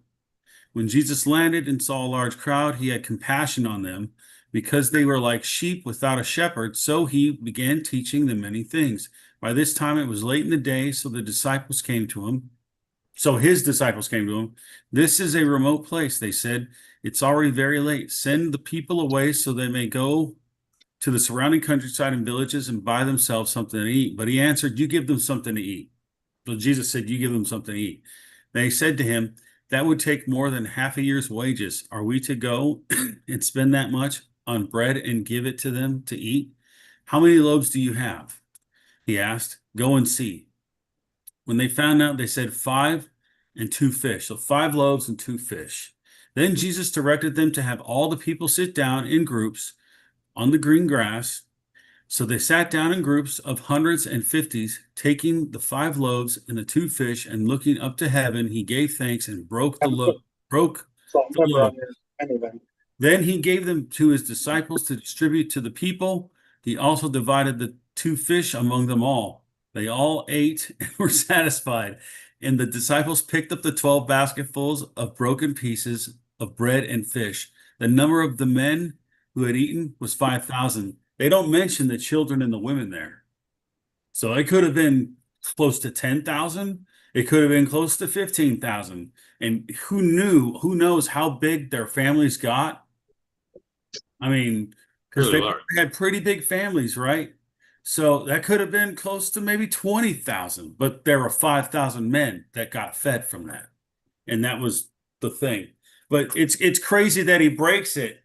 And it just keeps on, like, I don't know how to explain it. It just keeps on showing up. I don't know. But anyways, that was the story. Didn't mean to. But anyways, yeah. It was an English medieval cheese pasta. A what? An English, pretty much mac and cheese. Well, the very first forms of mac and cheese. Right there. I told you earlier. You remember me? 1390. 1390 predated the firearm. I mean, there's the agreement right there. Cheshire or Gloucester. Good cheese. Yep. Good cheeses. Yeah, they, 2 tablespoons of animal fat. I think we all know what that is. yeah, I mean, Tallow. it's simple. Yeah, well. Simple cooking right there. Yeah. You know, they just didn't season their food like we do now. Well, a lot of what they had was very, very different. I mean, Oh yeah, if you look at that page that I shared, Townsend's, they've got a business called the Nutmeg Tavern. And the Yeah. reason why is back in colonial days, man, those people fucking put nutmeg on everything. You know, nowadays you think it's for like tea and pastries and hot chocolate and things like that, but they would add nutmeg to beef, chicken, poultry, pork, fucking everything, man. That was like their seasoning of choice. So, you know, a lot of it, you know, like you're saying, it depends on what they had available. You know, some people that didn't, you know, especially like back around 1390, so on, they didn't have those spices from India. The Silk Road, I don't think had been created yet. They didn't have that trade going on, so you know they had to rely on you know what nuts and spices were growing locally in you know England and you know continental Europe. and most people, I've had this sauce right here or this pasta before. It's Al Capone's family recipe for walnut pasta. Walnut pasta. Yeah. Okay, that's different. You know, olive oil, garlic, walnuts, freshly grated Parmesan cheese, Okay, Italian parsley, salt, black pepper to taste. I can't imagine it's terrible. Add the minced garlic, cook for about 1 or 2 minutes till fragrant. Do not let it burn. Add the walnuts, stir in, chop it, cook for another toss in the pasta right there. I would not have thought to mix those things, but yeah. Seems no, right. I've had that before. I made at a restaurant when they had that on there. You've had walnut pasta, really? Yeah, it's fucking delicious. Yeah, well, I don't see why it wouldn't be. But if you don't like walnuts, you ain't gonna like that. I mean, that's the thing. No. Matter of fact, that dish killed my sister because she's allergic to walnuts. Yeah. Well, but a lot of people think that pasta is fucking all fucking red sauce and all that. It's not. You got butter sauces out there. You know, you got carbonara, which is an egg dish, you know. Well, Italians didn't even have red sauce, man. The Italians didn't get red sauce until they came to the United States and discovered the tomato. You go to traditional, Italian dishes, there was no red sauce. Actually, they did have a red sauce. It was regional up there. No, it wasn't tomatoes though. Tomatoes only came into the Italian cuisine when the Italians came to America. Traditionally speaking, in Italy, if they had tomatoes, they didn't eat them because they were a form of nightshade and people thought they were poisonous. So it took a long time for the tomato to catch on. All the truly traditional Italian dishes, they don't have tomatoes.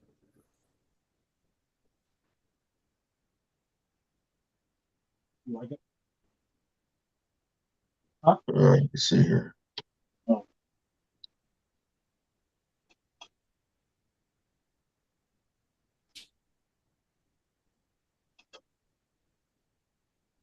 right. All right. The first tomato plant landed on the Italian shores in the mid-1500s when Spanish explorers brought it over from the Aztec Empire. Right here. Yep, North American or Central American, yeah. Well, when you say American, we got to clarify that it was not the Americans at that time, as we know. No, it wasn't. Yeah. So it was brought over from the Spaniards, right there. Got it. And that's when a lot of people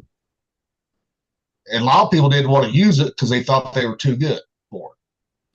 Yeah. Well, and a lot of people also thought they were poisonous, like I say, because the plant looked like deadly nightshade because it's a member of the nightshade family. But so yeah, a lot of people were just. Well, and the thing also, it's an acidic food, and so back when they used lead cookware, the acid would pull the lead from the pan, and people would get bad hangovers and feel like shit from eating stuff made of tomatoes because that acid would leach the lead, and the lead would get in their brains, and so that's another reason why people stayed away from tomatoes. In 1694, the book titled "Might Suggest Tomatoes Were Considered a luxury food item and novelty at best, and therefore only been eaten by the upper class throughout the 16th century." In a roundabout way, tomatoes made their way into the kitchens of less affluent foodies because in 17th century Italy, eating vegetables associated with being poor. Yeah.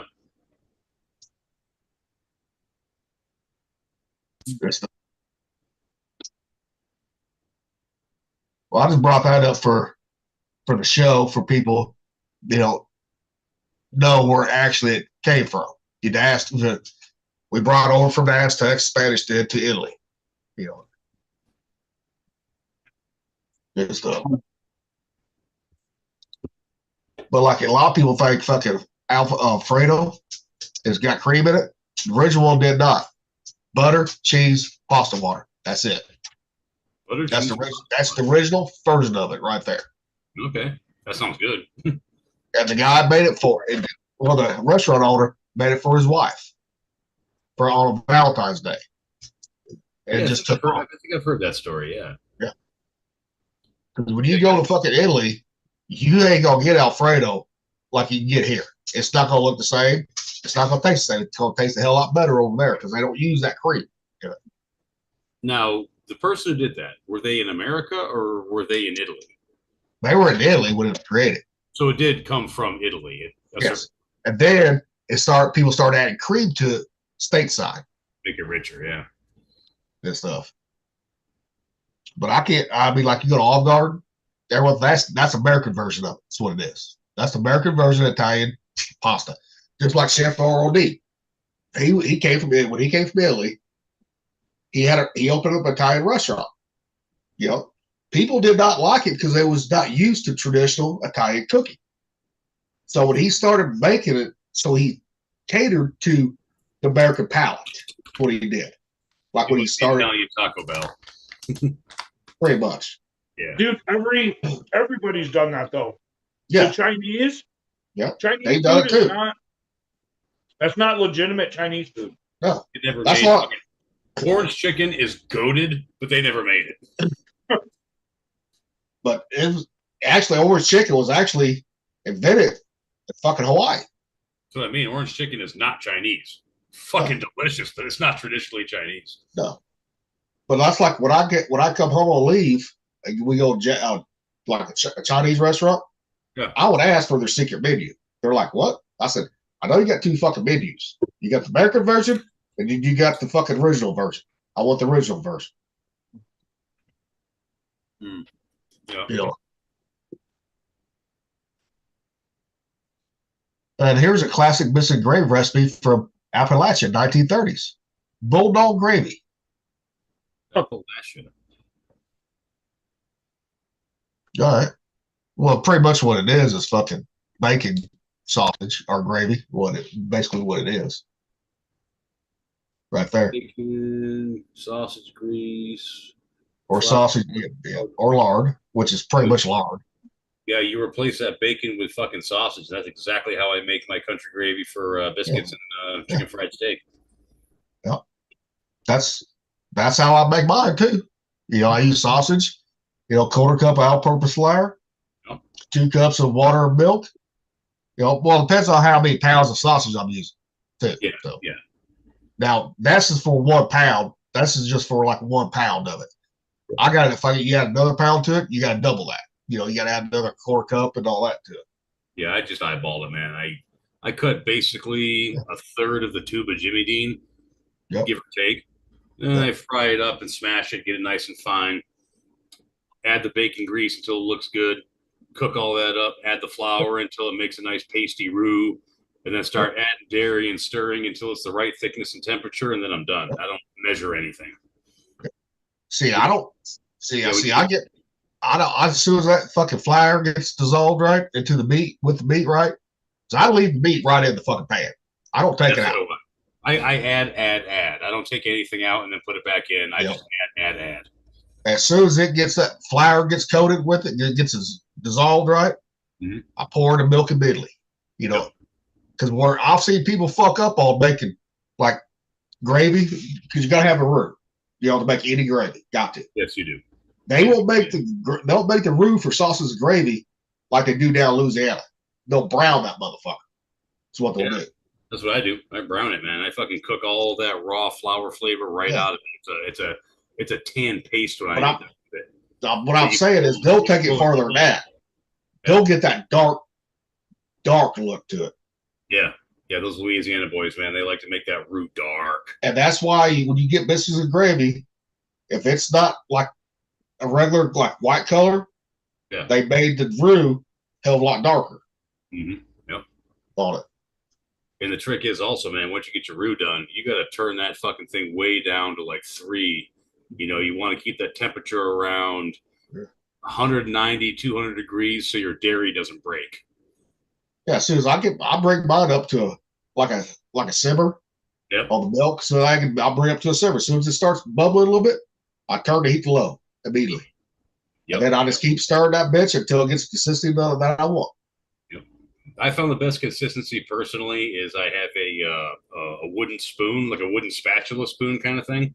And you drip it, let it drip. Draw it across, and if it takes a minute for that gravy to fill in that fucking chasm, you're good to go. See, I don't do it like that, but that's another way of doing it. I take the gravy out, spoon it on a wooden spoon, and then I let it. If it falls off too fast, it's fucking too runny, in my opinion. Okay. Yeah. So I want it to slowly run off. Slowly run off. Okay. So I mean, that's just another way, and your way works too. Yeah, either way works. No. That's what a lot of people. Same thing when you're making beef stroganoff. You got to get the beef and the onions and the mushrooms all cooked up. You get the noodles in there, and then to keep that fucking sour cream from breaking, man, you got to scale that temperature way, way back. Yep. I'm gonna pull up the. Here we go. Here's the Mayan hot chocolate. Oh yeah, yeah. Let's see that because I know they use cocoa powder, cinnamon, chili pepper. Yep. Agave. Yep. I mean, you don't see, that fucking sugar like we think of sugar today, that refined shit. No, they're using natural fucking syrup. Whether it be honey, agave, or even dates, or even dates. Date syrup. Very sweet. Yeah. This agave is the best agave to use. Yeah. I think. Yeah. I replace all my white sugar with this agave. See, I can get all this shit right here from King Arthur's Bakery on the chocolate, right? On the chocolate. I can get that. I might make that. I just never fucking tried putting chili pepper in mine. I've had chili pepper chocolate before, and I'll tell you what, man, it's fucking good. Yeah. And see, people, there ain't no milk in the motherfucker either. No, that's way later. Oh yeah. Way later. I mean, if y'all go through this rest, I'm gonna go through yours too, Mick. But if y'all go through this one, then you're going down a rabbit hole like I'm going down. Now, I'm going to write this down. I just saw it, but I want what's the exact name of the site you're on? Eatshistory.com.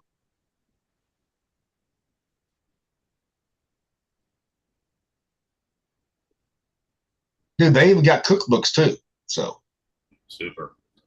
Here's what it looks like, Mick. The top one does.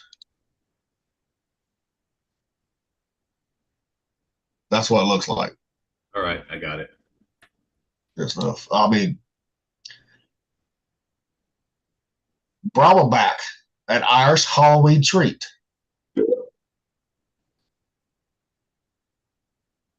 Oh, what happened? I have to make that. That might be decent. Oh no, here we go. I'm fucking full. I ate 3 fucking fried eggs and a fucking big ass piece of steak ham. Nice. Or ham steak. See, this is an Irish fruit bread right here. Barmbrack? Yeah. Fruit bread. I'm not big on really tea. Interesting. Yeah, that's what I thought too, though. So tea, raisins, currants, brown sugar. I got currants. Yep. Well, too bad we don't have Whitney on here, since he's from Ireland. Right. Yeah. That might fucking bring him back some memories. Yeah, it might be good to ask. Oh, next time he comes on, I'm gonna ask him. Just but hey, get that fucking Irish prick back on here. Shit, he's always been. It seems like. Well, we have a chair and no Gilly. And no What Thumper. happened? Did he just get up? Yep. I suppose it's me and you, Rocky. Okay. Sorry. I'm here. I was just getting another beer. Yeah, that's valid. I'm fucking full. You Coors it? Yeah. Now, Rocky, you're gonna have to show Heidi that website. I will. We know she does most of the cooking in your house. She does. She's amazing cook. Amazing. I mean, the other day though, dude, I did like when I barbecued that chicken, she was really sick. That was that couple of days when she was like really sick or whatever. I don't know what happened. And here's the recipe for the most popular dish of the 80s, Sloppy Joe and Kraft mac and cheese. Yeah. You know, that sounds like it'd be really good just kind of mixed together. You know, take some Sloppy Joe meat, some mac and cheese, make like a chili mac thing out of it, stick it on a bun. It is. It is. It is. Yeah. See, this ain't called for fucking bandwich, people. It's making its own fucking sauce. You know, ketchup, tomato paste, brown sugar, Worcestershire sauce, mustard. Yeah, That's my it. mom used to make Sloppy Joe from scratch herself. It was always fucking great. And she had it Yep. where it was a paste, not liquidious, so it would stay in the bun. It was great. Yep. That's the way it's supposed to be. It's supposed to be thick. Like a It's paste. not supposed to be runny. Yeah. No. Yeah. See, Bob growing up, we didn't call it Sloppy Joe's because that was the fancy term, right? What would you We call call it juicy. We call it Juicy Burger because it just had ketchup and mustard in it. That's it, and onions. So yeah, Juicy Burger. That's why when I say Juicy Burger, it's slang for Sloppy Joe's. Okay, because Sloppy Joe is such a dignified term. Well, just slightly more dignified than shit on a shingle. that was like the middle class term because they were getting the bandwidth shit from the store and all that. Us poor people couldn't afford it. Yeah. You know. Well, shit. When I was growing up, my parents were not poor, but they certainly weren't rich either. And about twice a year, we got Steakums. Yeah. Because they was expensive, but they was good. I didn't actually eat Steakums until I was out of the fucking house. Well, serious? Because they were too damn expensive for us. Yeah. Yeah, like I said, it was like twice a year for us. We'd have Steakums. But once I fucking tasted it, I was like, holy shit. I said, damn. I said, this is good right here. Right? You know, I was like, damn. Now, we ate a lot of fucking Spam and Treat. My dad was a guy. Yeah. Treat is like the. What's armor, right? Yeah. Well, yeah, it's Hormel makes Spam and Armor, I think, makes Treat. But it's Treat's cheaper than Spam. It is, yeah. You know, Dad, he was like, we're frying up some Spam today or some Treat today. I'm like, oh, God damn, not this shit again. I love fried Spam, man. I got like 5 cans in my pantry at any given time. I cannot. No, I'm glad I can't smell because if I smell it, I want to puke to this day. Serious? Oh man, yeah, dude, good old fucking Spamwich, man. You put some Spam on toast with a little bit of cheese. Hot sauce. See, I'm a big fried bologna, fried Spam type of person. Like, I love it. Oh yeah.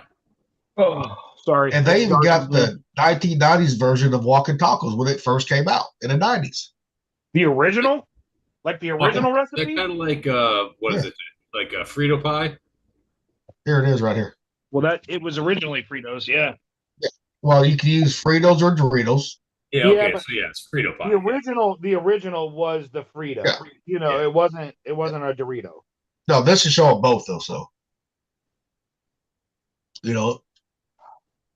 Good. Yeah. I mean, but you don't want to really eat those Doritos or Fritos because you can light them bitches on fire. Those are the best fucking. If you're out camping, you ain't got no fire starter. You got fire starter. You got Doritos or Fritos. Actually, Fritos. There's only 3 ingredients to Fritos. They're actually healthier than others. Yes, they are. But they're still flammable. So yeah. But Fritos are way healthier than other chips.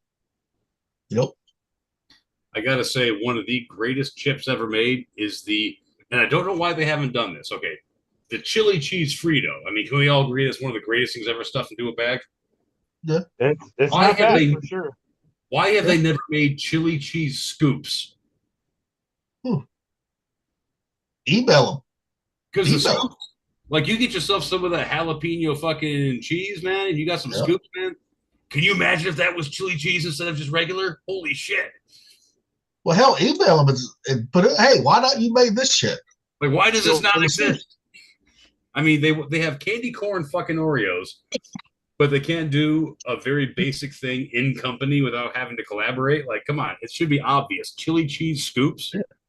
Well, Fritos didn't fucking make the flaming hot Cheetos until a fucking janitor fucking got them to do it. True. I mean, they were working on something spicy, but it sucked when they was working on the Midwest compared to what he was making out in California. You know? Hell of a thing.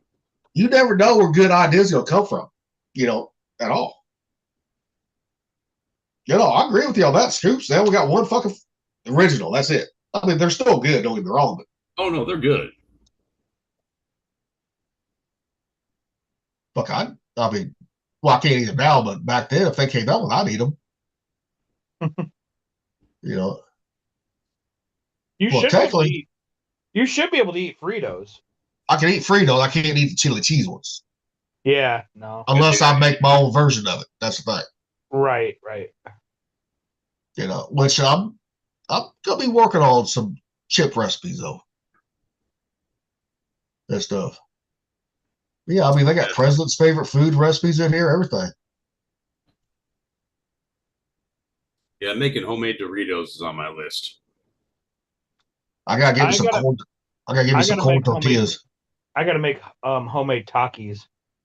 Yeah. My son's been bothering me for those, and then my other old Cairo wants homemade flaming hot Cheetos.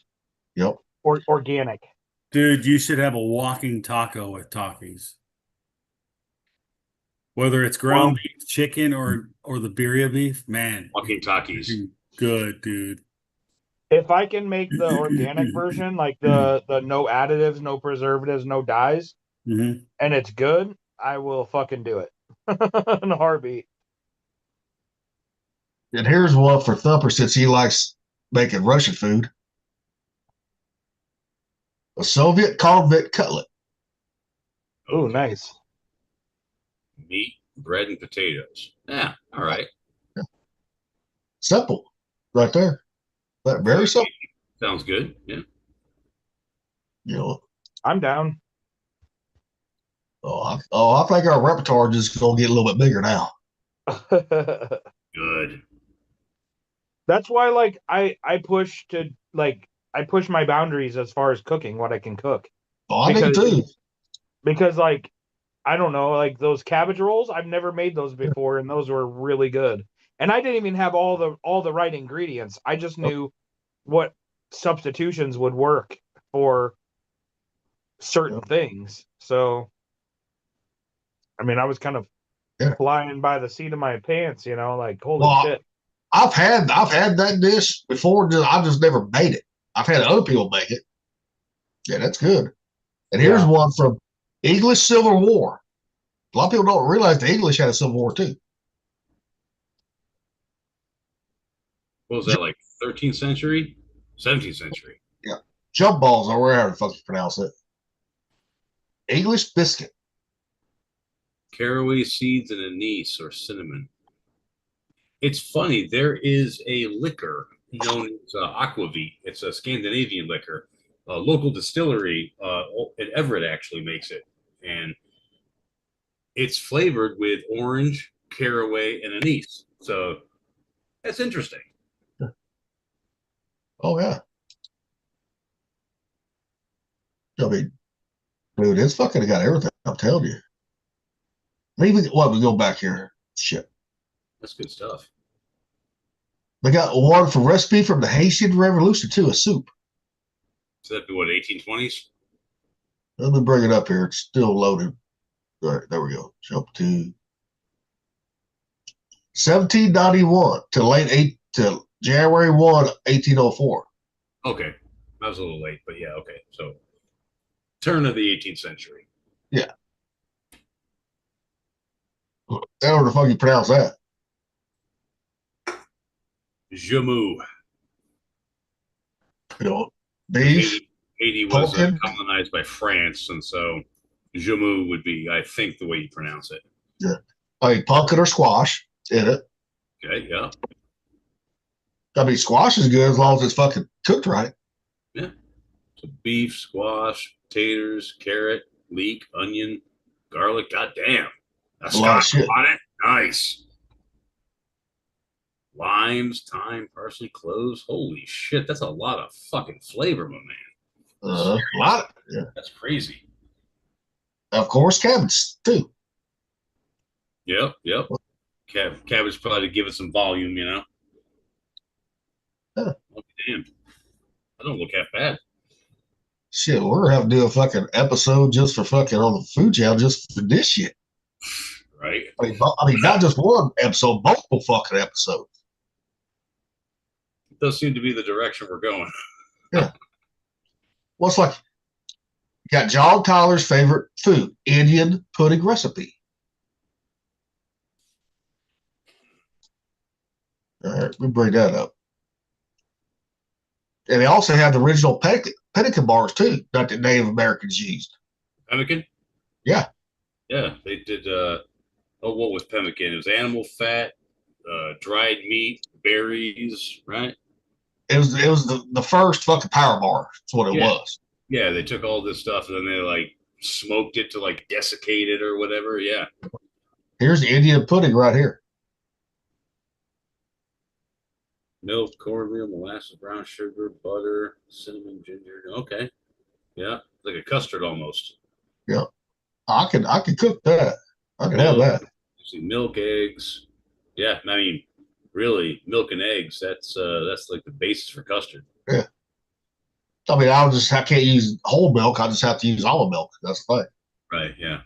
You know? But that'll take a lot of cooking. You got to keep stirring that motherfucker for a custard. Yep. That's why I got me one of those fucking automatic stirrers when I do shit like that. One of these, man, I have to get myself one of those KitchenAid stand mixers. My mother, she always wanted one like her whole life, and they were fucking really expensive. Yep. And she never got herself one. She always wanted one. So like 2 years ago, I just said, fuck it. I had a really good year, and I just bit the bullet and sent it to her for Christmas. Yep. So she's got one. She loves it. And one of these days, I got to get one for myself. Here's the original deviled egg recipe right here. Yeah. Or they claim it is, anyway. I love deviled eggs. Oh, I don't. I can eat the shit out of those. Yeah. God, I hate those fucking. I can't even stand the smell of them. I love them. Like the only way I like my eggs is either scrambled or fried hard. I don't like any fucking liquid in my eggs at all. Oh, see, I just made over easy eggs for us because that's the only way we eat them. I mean, I'll eat like scrambled, but Landon won't. He only likes if there's any hard yolk in there, he'll pull it out and set it aside and throw it away. But Mick, on that Thai dish that he makes. Oh yeah. Oh, he has. I bet you, because that's the only dish I'll eat a fucking runny egg is on that dish. That's the only one I'll eat. Well, but with that dish though, the yolk gets into the soup and it kind of gets all mixed in and it thickens it, makes it. It's not a soup. It's literally like the rice. carbonara. No, it's rice. Yeah, and then cooked chicken, seasoned chicken is all it is. Well, it's not a soup. It doesn't have any liquid base to it or anything. But that liquid gets into the fun. That egg yolk gets into the meat, the rice. It does. It's so good. I mean, I'm not a fan of runny eggs, but that dish, I like. I mean, I'll eat that. I'll take your word for it. I mean, I would try it once, see how you like it, but you might not like it. Yep. Well, I'm always up for trying stuff too. I mean, there's been things before that I've disliked, generally speaking, and then I found some new application for it, had it, and it was really good. So I'm not necessarily saying never. Oh, yeah. I just know that traditionally, runny yolks gross me the fuck out. Yeah, I'm the same way, right? I'm the same way. I got to have mine fried hard or scrambled, or in a fucking omelet. Place of. Yeah. And here's a arepa recipe from the Spanish-American Wars of Independence. Which arepas are fucking good.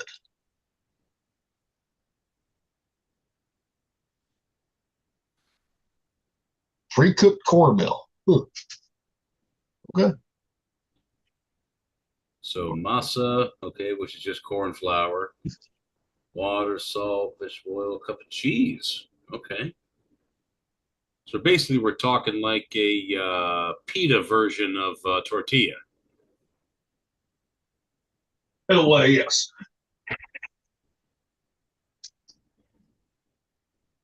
Yeah, because down in like Venezuela and all that, Colombia, arepas are big down there.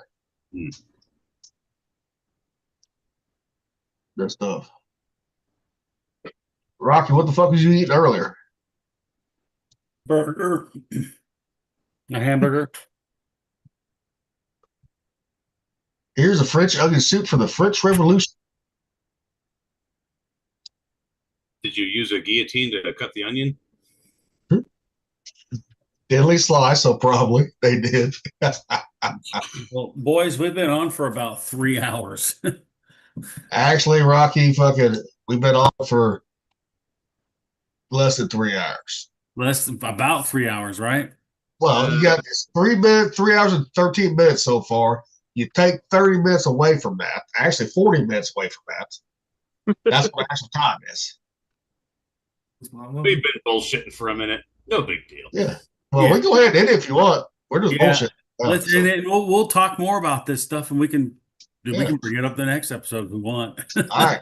This is pretty interesting stuff. All right. All right, hold on. Let me know what you gotta do. I know let me do what I gotta do. Where the heck is my thing at? Oh, there it is. And then change your background so the ghost woman don't keep appearing. Oh, shut up. The ghost woman. All right. Hey, that's her new nickname that Nick gave her. Hey, you know what? It ain't my fault you married a creepy ass ghost woman. Okay, how is this on me?